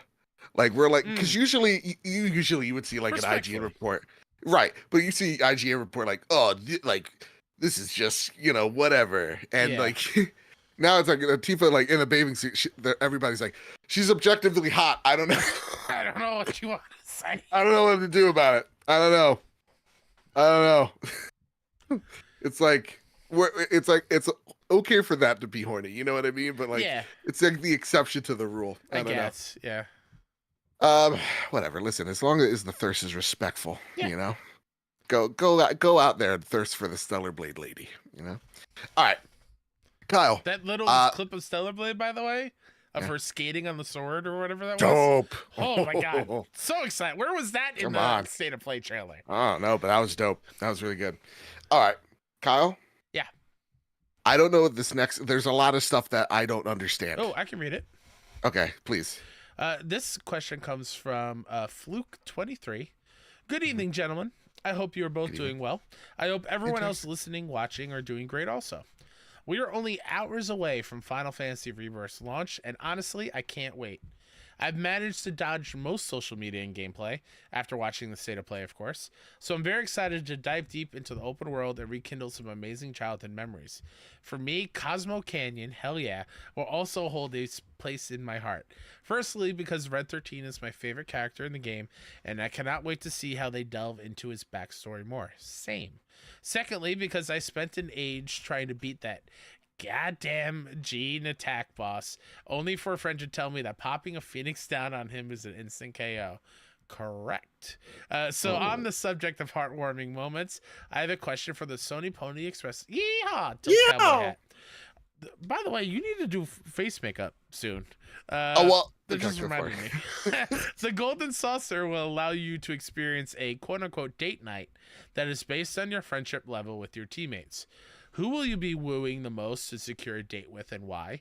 As always, keep up the amazing work you do, and it's a pleasure listening to you both whilst I'm welding away at work. All the best from across the pond. Thank you so much for writing in, Fluke. You get to go on a date? Yeah, dude, Gold Saucer. So you get to seal the deal? I don't know how they're going to handle it in Rebirth. In the OG, it has an invisible kind of point system with your party members, where if you do depending on how you answer prompts and the actions that you do, it will raise some and lower others points. In this one, they actually will make it visual, so you can see where everyone stands with Cloud. Oh, okay. So at the Gold Saucer, there's a moment where you'll have some free time, and you get to go on a date with, in the OG, whoever was the highest approval. So like in the OG for the Platinum, that trophy was for Barrett, because Barrett is like the hardest to date in the OG one. But it seems like this one, everyone is going to. So he's daddy, I guess. But it's very much just like you're just broing out and just listening to Barrett be like, "Why am I here? What's going on? I don't know." But it's very like Persona like, I guess, where you can put in time with other party members to raise their affection. So, do you want to say at the same time, like a count of 3, who we're gonna go on a date with? Sure. 3, 2, 1. Barrett. Tifa. Oh. Tifa, are you kidding me? They have the most chemistry. They have the history. Yeah. And let's be honest with each other here, okay? We all want to see it. You know? Barrett Cloud? No, Cloud and Tifa. Oh, okay. But those roll 34s for Sure. Barrett cradling Cloud. So, you know? like, I if you were to ask me that before playing Crisis Core, I would have said Aerith. Yeah. But now that I played Crisis Core and know a little bit more of her backstory that I didn't before, still think Aerith is a very pretty lady. Sure.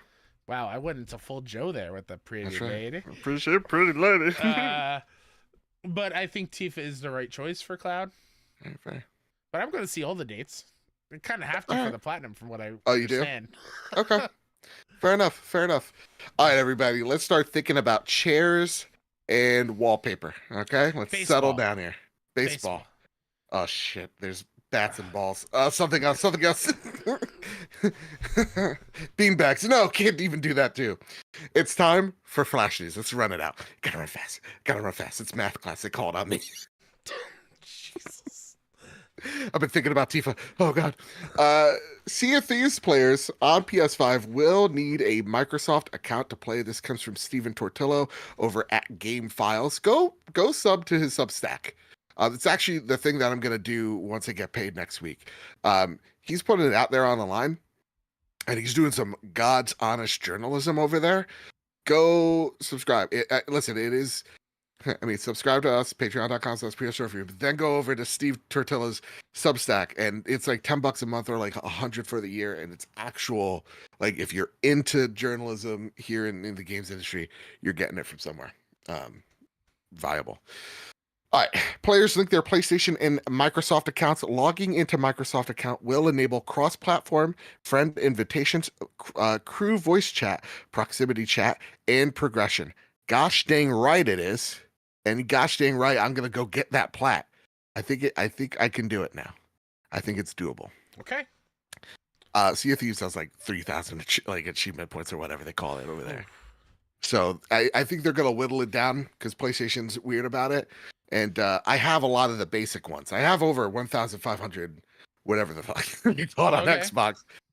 So I think I could pop the plat very easily. All right, Kyle. PlayStation Essential games for the month of March have come out. EA Sports F1 23, PS4, PS5, Sifu, PS4, PS5. Go play Sifu. Yeah, please. There's difficulty sliders. Sifu's I gotta go back. Incredible. I haven't gone since they implemented the difficulty sliders to really kind of try it out again. I've beaten it multiple times now. Hello Neighbor 2 on PS4, PS5, and Destiny 2, The Witch Queen on PS4 and PS5. Solid month. I think that's a great month. Yeah, I do too. Really quickly. Go for it. What up, Kevin Diaz in chat? How you doing? What up? How you holding up? Rebirth is very close. I know you're probably freaking out. Also, Hida in chat saying Square released a launch trailer for Rebirth, debating if you should watch it. You're so close, don't watch it. Don't watch it. Launch trailers usually spoil way more than they probably should. Yep. Hold off. We're hours away. Hours away. I want to do know it. what the King Kitty Cat guy is all about. I'm not Ooh, gonna. Kate Sith? I've heard Vincent's very dreamy, and you know what? I seen him. He looks like emo boy twink enough that I think I might turn. I don't know what's happening to me. Sonic Superstars sales were impacted by Super Mario Brothers Wonder, Sega implies. According to a recent, and this comes from Andrew Heaton over at PS5 Style.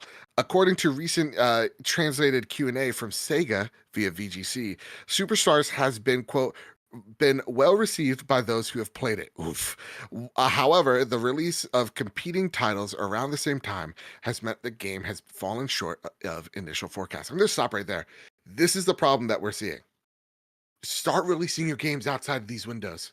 We saw that it was successful when games started releasing, or publishers started releasing games in February and during the summer, where those are usually quote unquote dead months. Publishers, I beg y'all, start exploring the calendar. There's more than Also, 6 months. You went up against a Mario game. Yeah. The No audacity. offense to the Sonic fans. I like to bash on Sonic for a laugh. Yeah. No way are they in the same category. No. And you can yell at me. You can come at me in my DMs. Yeah. Spoiler alert, my DMs are closed because I don't want Reaper spoiled for me. Yeah. So you could try.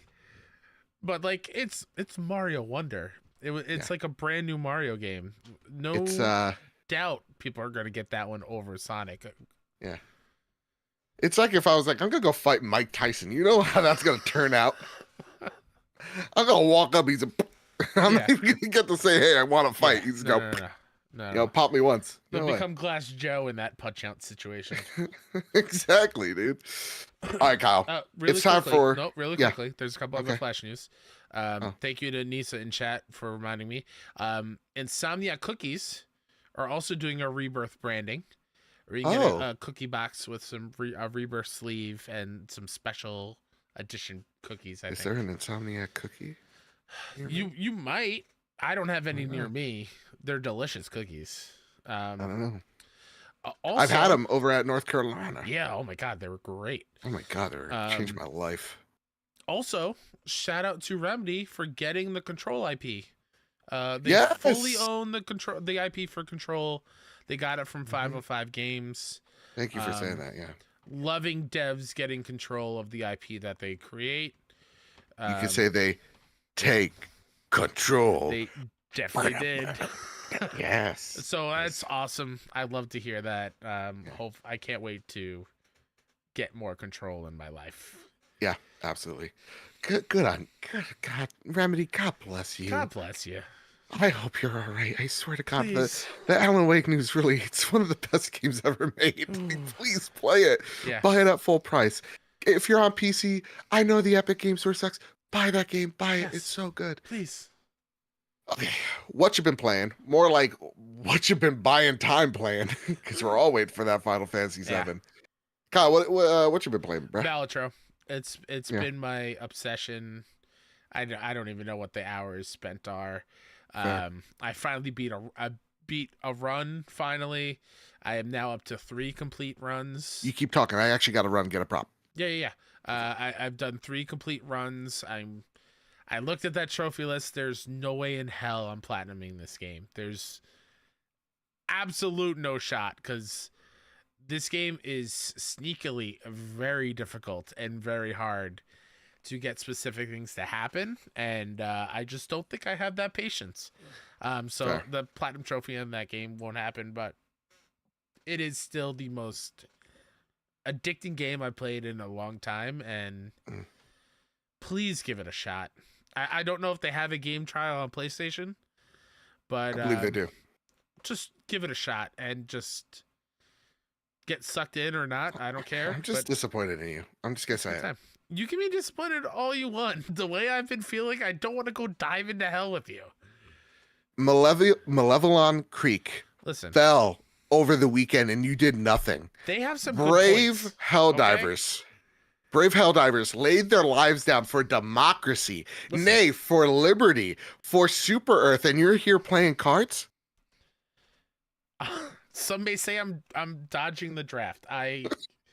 You got bone spurs in your feet, dude. Listen, my asthma's real bad right now. I can't be on the battlefield.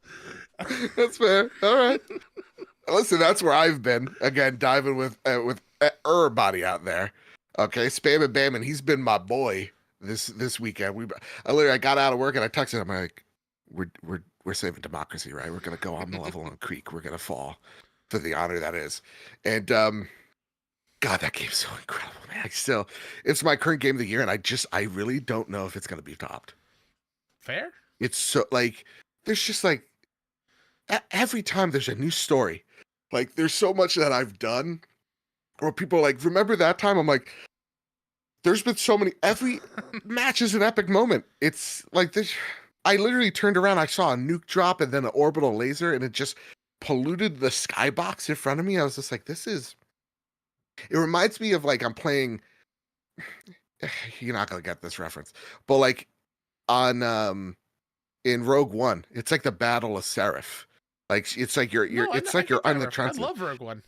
Like in Solo, there's an actual Star War happening that like he's a part of, and it just always reminds me of that chaos. This game, man, it's so good. I meant to text you a TikTok that I saw today. Nothing about anything that happened in game, but somebody on, I believe it was a PC player. It had to have been a PC player. But are you familiar with the Stream Decks? The Elgato Stream Decks with like the button prompts? Yeah. He fitted it on his wrist like a Pip-Boy. No way. And he was doing he put the directional arrows on there and was using that to do all the things. What? To calling in strikes. I was like, this is the coolest thing I've ever seen. Nothing in my life has ever sold me more on becoming a PC gamer than that is insane. It was really cool. Just type it in and then go back to, doing all your things. That is the coolest shit ever, dude. Enigma writes in, off-topic question. No, Enigma, this is one of my favorite ones this week. Why do you think Helldivers succeeded while Suicide Squad missed the mark? At least from watching the game, Helldivers seems very familiar in terms of base gameplay, rinse and repeat missions. Do you think it was just an expectation from Rocksteady for those usual games or something different? Thanks for the time. Keep up the great work. Thank you, Enigma. Thank you so much. Yes and no. So I think expectations of like people seeing like Rocksteady not doing what they expected them to do. Yeah. Is definitely the big thing. I think there's a lot of things working against Suicide Squad as well. It being in the Arkhamverse set off a lot of people. A lot of bad press around it. A lot of bad press. Because I platinumed Suicide Squad. Oh, you I don't did? know if I said that last week. I love Suicide Squad. Cool. But I also understand that like though there's not a lot of variety to Helldivers in the long and short of it, because you are doing like missions that are similar. The difference is there is still more variety in Helldivers, and it's very random. So those random moments make those what would be the slower, happenings in the game feel so much more intense. So like being able to go, hey, fix this satellite tower. Okay, you can fix that satellite tower for the 7th time, but all of a sudden, a Belial Titan comes in and starts spewing everybody. You got to start figuring that situation out. It's a different experience every time. The way how it's like, yeah, fix the satellite tower, but actually go there and fix it and maneuver it around, it makes the mini games so much more varied. So it's that type of like RNG Dungeons and Dragons like tabletop experience of like stumbling into a random encounter that make the monotony of Helldivers much more hidden. It's definitely a very good question though. Yeah. Because like the enemy variety for both games are pretty samey. Even though there's two different types of enemies in Helldivers. Yeah. Like faction wise, and like Suicide Squad, there's a lot of purple dudes. But it's an interesting like case study, I feel like. Yeah. The Suicide Squad could have easily been a hit where people kept coming in, but I think just the bad press got to it, and expecting a Rocksteady game like we all know and love them for, and this not being quite what we wanted, Right. I guess, but it was very interesting. And then the last question about, well, kind of like Is this the PlayStation in prop you general. needed? This is the prop I needed. Red Arrow writes in, "Hey Joe/Kyle, I'm looking for a gaming headset.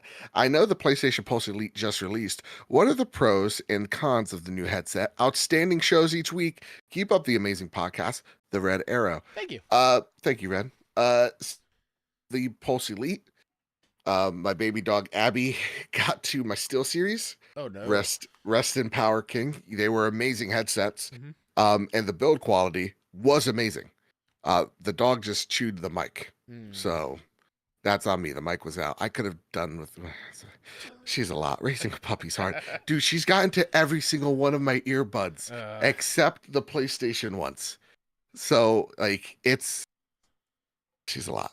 That being said, these headphones, Kyle, are legitimately amazing. Awesome. $150. I bought them. PlayStation didn't send them. I'm not saying that like, it's okay. These headsets are legitimately amazing. There are a few problems with them. I'll get to the problems first. First off, all plastic design. I'm spending $150 on these, and these don't feel like a premium headset. They just don't. Now, the other thing I don't like is the ear muffs here. Mm-hmm. They do a good job, but the fact that I can't replace them, and I know these things get worn easily because I've owned the Pulse Basic editions, that bums me out because I know if these rip, God forbid Abby gets to them. Sure. You know, she's gonna tear them up. I gotta go talk to PlayStation customer support. Yikes. So yeah, I'm not thrilled with the pleather build. Like the build quality in general, I'm not too thrilled about, but the tech that's in these headphones. So first and foremost, it's AI machine learned. I don't know what all that gizmo gadgetry means, but what essentially it does is like, let's just say you're drinking. Let's just say you're chewing on the mic. Luke Lore, stop doing that, dude. You sound gross. Jesus. Anyway, you know, the mic will cancel out that noise. Oh, okay. It'll just know, oh, that's not a voice, that's crunch. And so you can like sip responsibly with these headphones. How's the handle coughing? That's a good question. I don't know that. Okay. I just know chips because I've been eating some chippies on there. And I'm like, can you guys hear me? And everybody's like, yeah, you sound all right. The mic sounds really good. Nobody's been telling me, I have not told people that like I'm rocking the Steel Series or I'm rocking these, and people thought I've been rocking the Steel Series.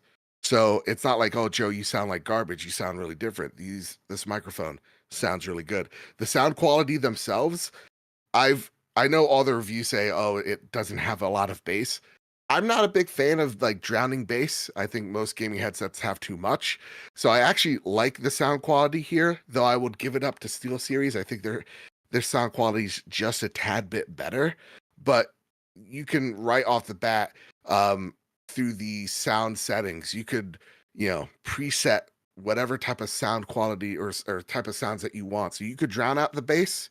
You can add some treble. You can add some EQ, all that stuff in these headsets. So like, though the exterior doesn't feel great, what's inside these headphones, really good. And also on the side here, you can't really see it well, but on one of the like wings of the headset is your basic sound controls. And I find it to be the easiest like to locate. Like I never forget, oh yeah, this is, you know, up and down on the sound. This is where, you know, the USB-C goes. So can I tell you what I'm bummed about just aesthetically? What's that? I wish the mic that comes out was just the white arm. Oh, yeah. Like the mic built in there, and maybe on the other side not have that same kind of. Yeah. But, you know. Yeah. That's why I don't design things. Also, it comes out. It comes with this little weird mount, which apparently you could screw into your desk. Oh, that's cool. Yeah, but I'm not gonna. I got a smart desk. I don't want to. Fair. I'm gonna try to find a way to doohickey it so that I could just like attach a stand to the back of it, and so I could just have it hang and hook off to the side. Yeah, I don't have to like drill anything. So that's fair. I love them so far. I think they're really great. I've spent 15 hours with them so far. And you could also do the whole like dual connect this to your phone type of Oh, stuff nice. as well. Yeah. How's it work with the portal? Does it work with the portal? It does work with the portal. I have not tried that out. I assume it works the same like with the earbuds. That's So fair. Yeah, that's fair. Yeah. Which is solid, but I'll get to that Well, next let's week. talk about headphones. I need new headphones for here. Same. I've had these for years, and these cushions are like flat and not comfortable anymore. So these Audio Technicas that I have are kind of like sentimental because I've had them ever since I started podcasting or just Same. content creation. Yeah. So yeah, like it's been, I don't know, 7-8 years. Yeah. I think. I had some Oof, earbuds been for a that. little while, but these have been the main ones for ever. Yeah. All right, Kyle, are you holding on to something? I'm holding on one of those like mails you get from like your insurance companies. Yeah. What did they give you? During all, it was just like prescription changes, but Oh, okay. I've just been autographing it nonstop when I've been in meetings all week. So it's just filled with my signature. Oh, that's cool. Yeah. You know what my healthcare company did? What? Send me $600 bill because they said we're Hey. not going to cover this, and I said, "Good luck. I'm not going to." Healthcare is a joke. Seriously, I'm like, I don't know who you think you are. I ain't paying that. You know, I'm a grumpy old man. Gosh dang it! All right, prepare the drop. Here are the latest deals and deals coming to the PlayStation storefront. The 27th of February. Age of Wonders 4, Primal Fury on PS5. Beat the Beats VR, PSVR 2. Hey, look at that. Hey. Bio Inc. Redemption on PS5, PS4. February 28th. Arcade Archives Face Off PS4. Face Brothers, off. A Tale of Two Sons remake on Hey. PS5. Okay, here we go. This is the first one. This is gonna be a hard one. Pecaminosa. There you go. Pecaminosa. There you go. A Deadly Hand, PS5, PS4. Star Wars Dark Forces Remaster, PS5, PS4. Let's go. Ooh, the Mando game might not be here, but the best Doom clone is. Tokyo Revengers, The Last Mission on PS5, PS4. February 29th. Anglerfish, PS5, PS4. Bar Stella Abyss, PS5, PS4. Final Fantasy VII Rebirth, never heard of it, PS5. Welcome to Paradise on PSVR 2.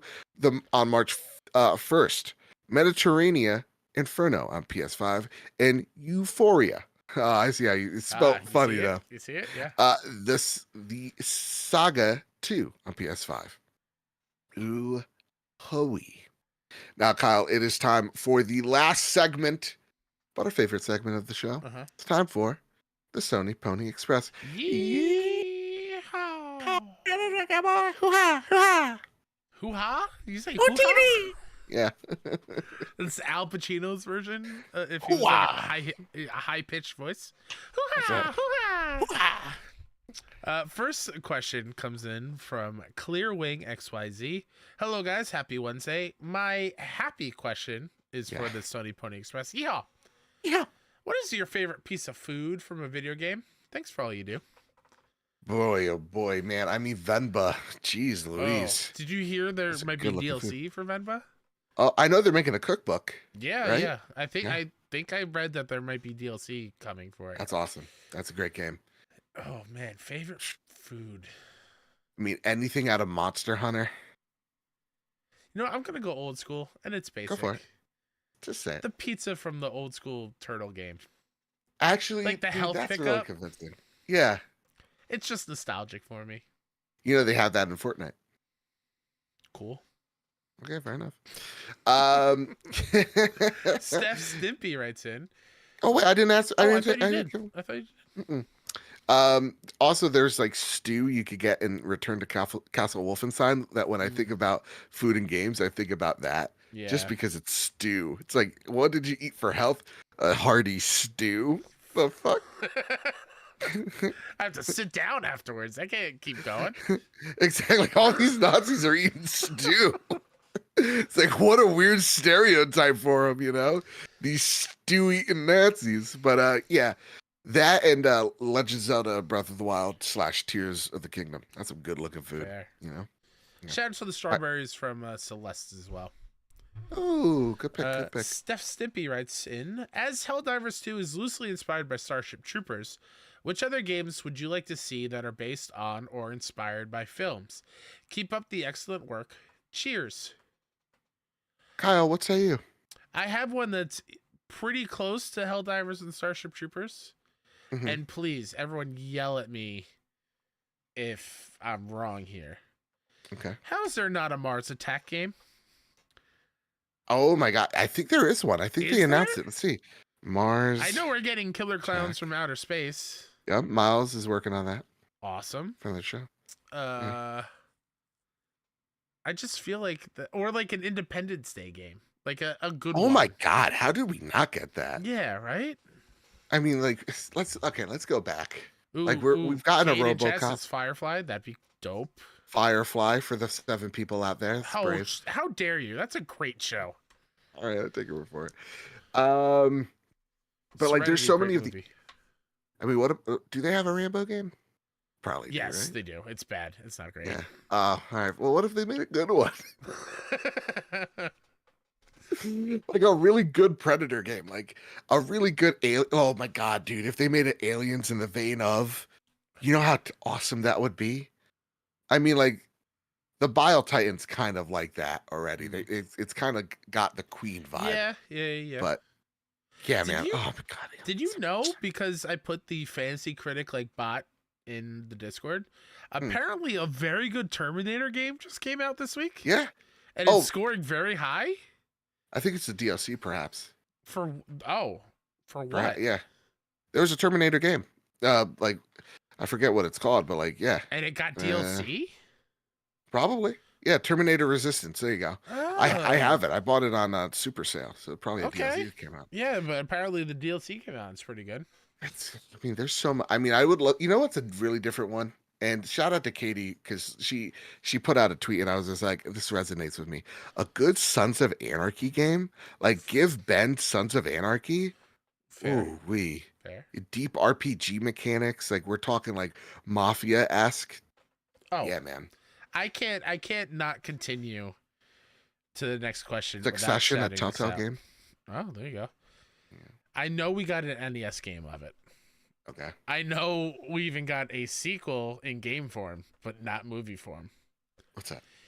Give me an Uncharted like type of game for the Goonies. Oh, okay. Goonies being my favorite movie ever made. Give me an adventuring game in the style of Uncharted. Fair. I think that would be so cool. Yeah. Yeah, I'm gonna go with the Sons. I'm gonna go with Sons. Yeah, but also, or a Telltale Succession game. Independence Day. Where are we at? Where are we at? And let's not talk Welcome about to sequel. Earth. We don't need to. Punch him right in the face. God, dude. Am I watching Independence Day tonight? What are we doing? Kill me. Am I watching the sequel first? Absolutely. I Am Robot game. Ooh, Come on, dude. Let's talk about Will Smith pre-slap. He had some really great late 90s, early 2000s prime Will Smith. I Am Legend? Are you kidding me? Oh my god, dude. Whew. I can't. The dog. No. All right, let's go. Let's talk about Katie! Talk about something different. Hey guys, I got a happy question for you because Lord knows we all need it after the news this week. Thanks for all the happy questions, everybody. Yeah. Silkhead, you get out of here. Silkhead and Shut says Wild Wild West. Get out of here. No, yes, let's do it, dude. Imagine all video game characters were sunglasses from Burger King. You kidding? I had like 3 of those. I had swagger when I was 7 with those sunglasses. Kidding me? Imagine all video game characters were put into our world. There are no 9 realms to save, no robo dinosaurs or clickers to contend with. What would those characters' jobs be? What average Joe job would suit them best? Imagine Kratos sitting behind a cash register at a supermarket saying, "Take your change, boy." Hopefully this gives you guys a laugh because, as I said, we need it. As always, I love you guys in this community. Shout out to all the devs that make these games that we love so much. We wouldn't be here without them. Amen. Amen. All I know is Ellie is driving a Subaru. Ellie's an Uber driver for sure. Yeah. Yeah. I want to see. I don't know why this is even more hilarious. I want to see Kratos as a Starbucks barista. One caramel macchiato for But Karen. that would also make sense as to why all the names are wrong on the cups. Yeah. Kratos? Yes. Why do you keep saying boy? Calliope! My name is Carrie. It's like a little exclamation point, Exactly. but there is a little heart at the end of it. Everything is written in Greek letters. I just want to see him hold one of those Yeah. cups, you know? Oh gosh. what's Cloud another is one? for What's another sure one? a fitness trainer. He's a Sure. physical trainer. Sure. He's a cute little twink, I believe it. Joel's a mechanic. Joel's a mechanic. Yeah, he is. He's a construction worker. Yep. You know. One more. How Let's think about dare it. you, Cade? You are not allowed to make that joke. Okay. Abby, the next Tiger Woods. You're not allowed to make that joke because he stopped playing the game. No, that's a good. That's excellent. Are you kidding me? That's a good one. Let's see. Last but not leastly, I want to Parappa the rapper. He's a YouTube rapper. You know. Sure. Yeah. He was what's the one show? I think it was like on MTV. It's like Yo Mama. I think was it just Yo? It's called Yo Mama? The mom diss show, like the rap Yeah. battle with just Yo Mama Yeah. jokes. Yeah. Yeah, Wilmer who's Valderrama, I think, was the host. Yeah, he'd be replacing Valderrama for sure, dude. Yeah. Up, down. Let's see. Why What's am I Ratchet blanking on and his Clank? name? I mean, Ratchet would be like Ratchet and Clank. They would be mechanics. Yeah. That's fitting. That's almost too easy. Why? I mean, Days Nate, Gone we guy. already What's know. his name? Oh man, don't. Is it Deacon? Yeah, Deacon St. John. Deacon St. John. Boomer. Yeah. Yeah. Deacon is. Found Jesus. He's Born just a again. bartender. Yeah. But he only can give you beer. Yeah. Don't expect like a mixology drink. Yeah, he's like a margarita, and he hands you like a Coors Light. Yeah, That's what you're getting, and that's fine. Yeah. That's it. I said a margarita. He hands me a Budweiser. Exactly. Can I have a nice Chardonnay? No, you get an Can I IPA. have a whiskey and Coke, literally 2 ingredients. Keystone Light, gotcha.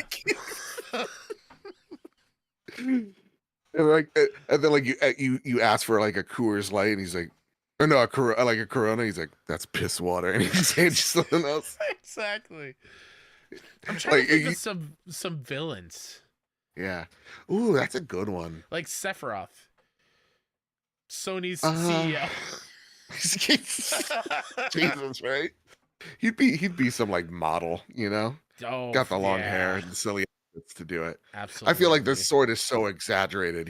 He'll walk a Louis Vuitton line, you know? Yeah, Aerith would own a flower shop for sure. For sure. Yeah. Jessie's an actress. We're all thinking it. Tifa OnlyFans. Barrett's just a stay-at-home dad. Yeah.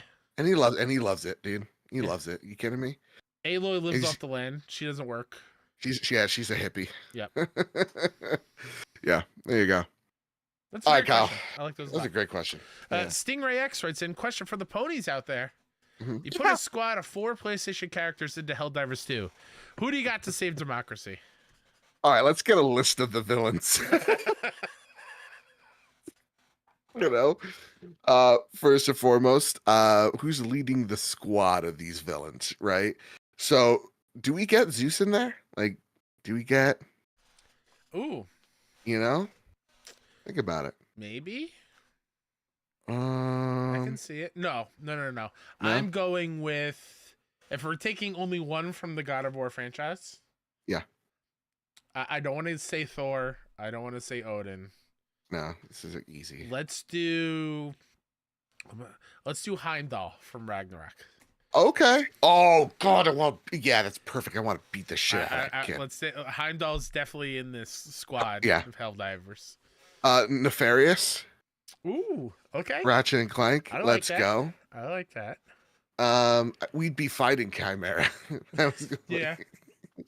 You know, um, David from The Last of Us.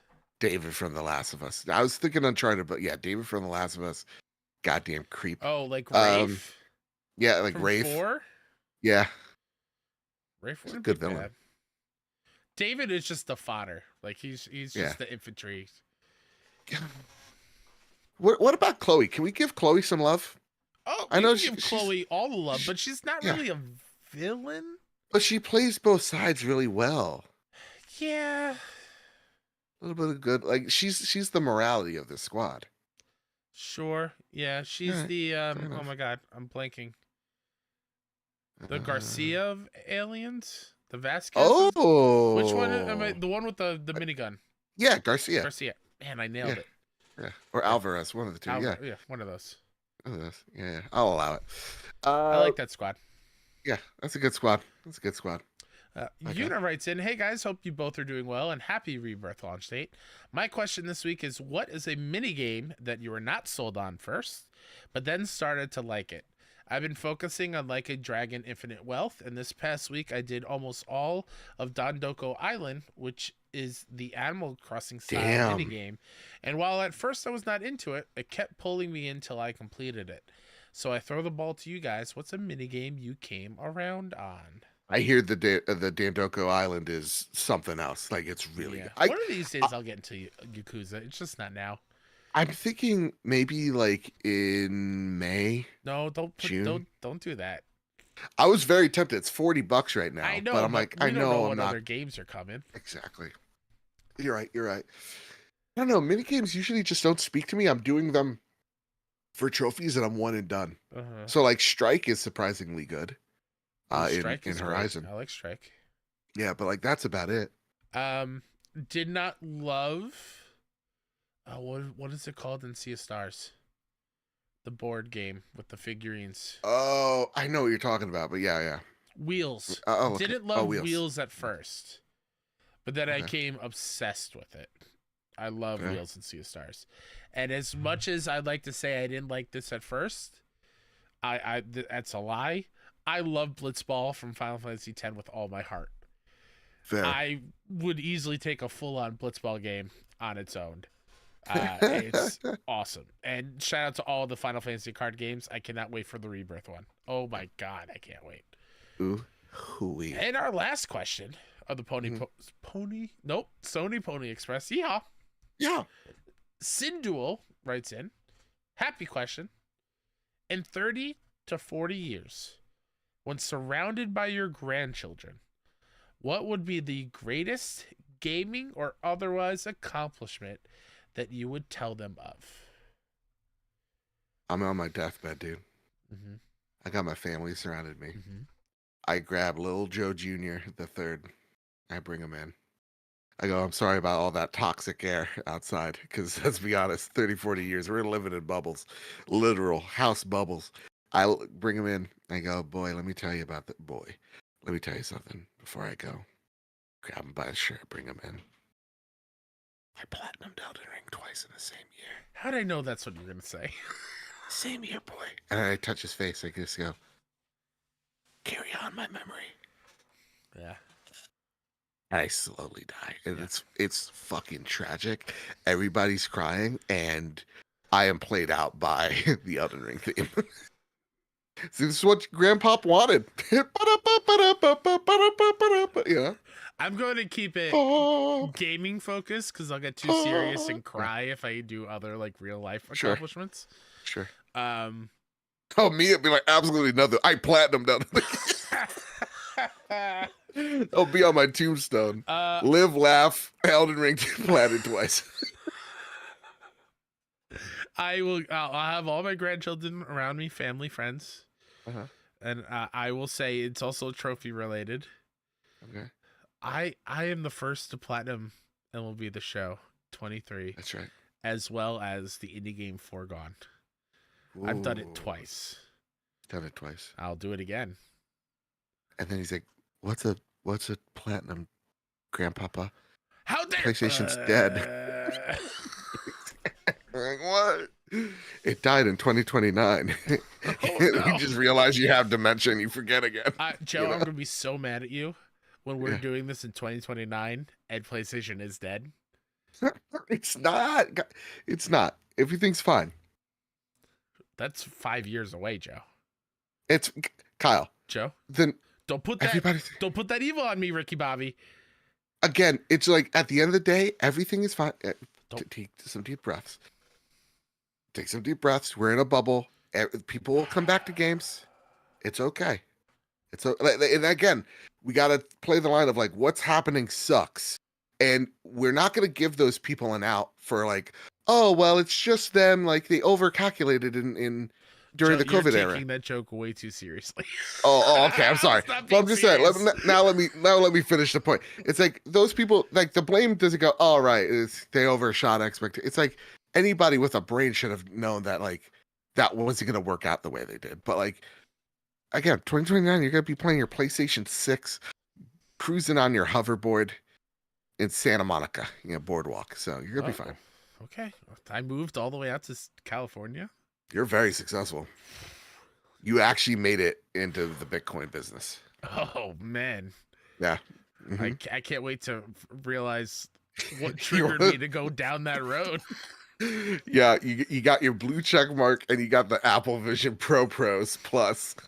I actually followed all those bot accounts and say, yo, go to Elon's site and type in this code and they'll get a free Bitcoin. I actually did that.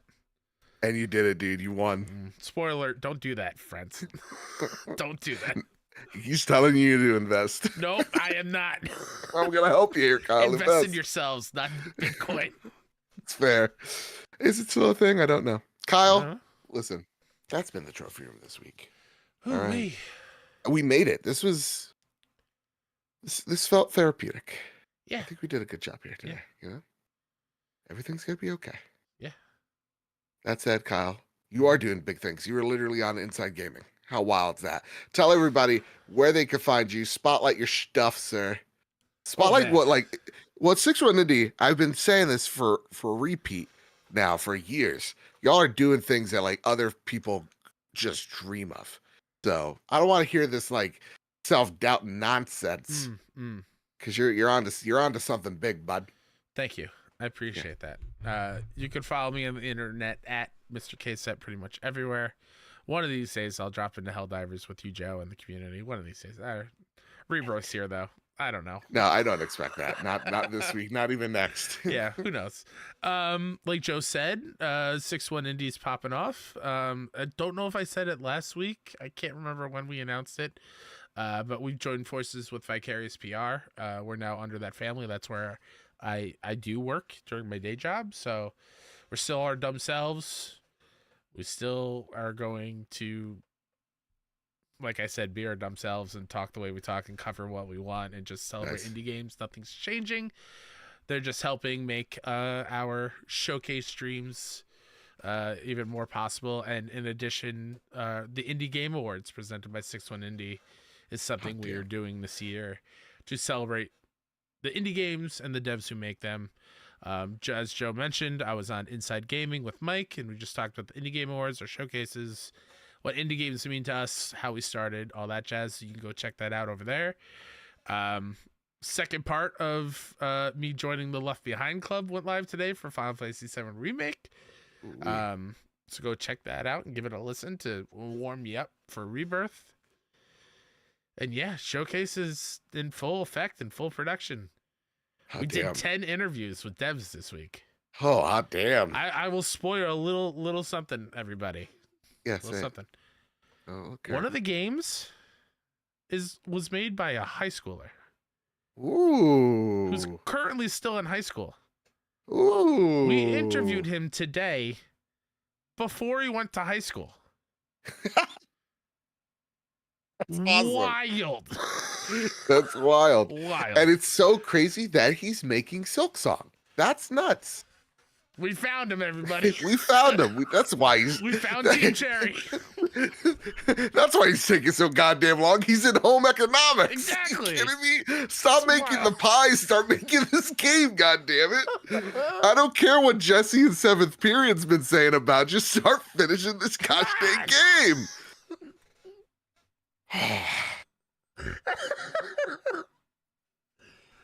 Hollow That's Knight, the wild, though. quest for unfinished homework. That's right. That's right. Jeez Louise, that's awesome. All right. Yeah.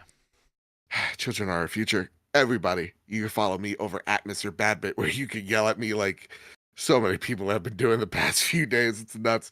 You can follow the show over at PS Trophy Room on Twitter. You can follow this show wherever you get your podcast service of choice, whether that's Apple Podcasts, whether that's Spotify, wherever you get your podcast service of choice. And if we're not on there, please let us know so we could change that ASAP. You can find the show when we go live each and every Wednesday night over on youtube.com/PS Trophy Room. Each and every Wednesday night at 8 p.m. And yeah, rate the show 5 stars if you like it. And if you don't, well, just keep your thoughts in your pocket. All right, bud? With all that said, with all that out of the way, love you all so much. Patreon.com/PS Trophy Room. I plugged it enough, but it really does mean a lot. With all that said, with all that out of the way, everybody keep your wits about you. The caffeine's hit me. And keep playing PlayStation. Sorry, keep hunting. Keep playing PlayStation. Bye, I love you. We're out.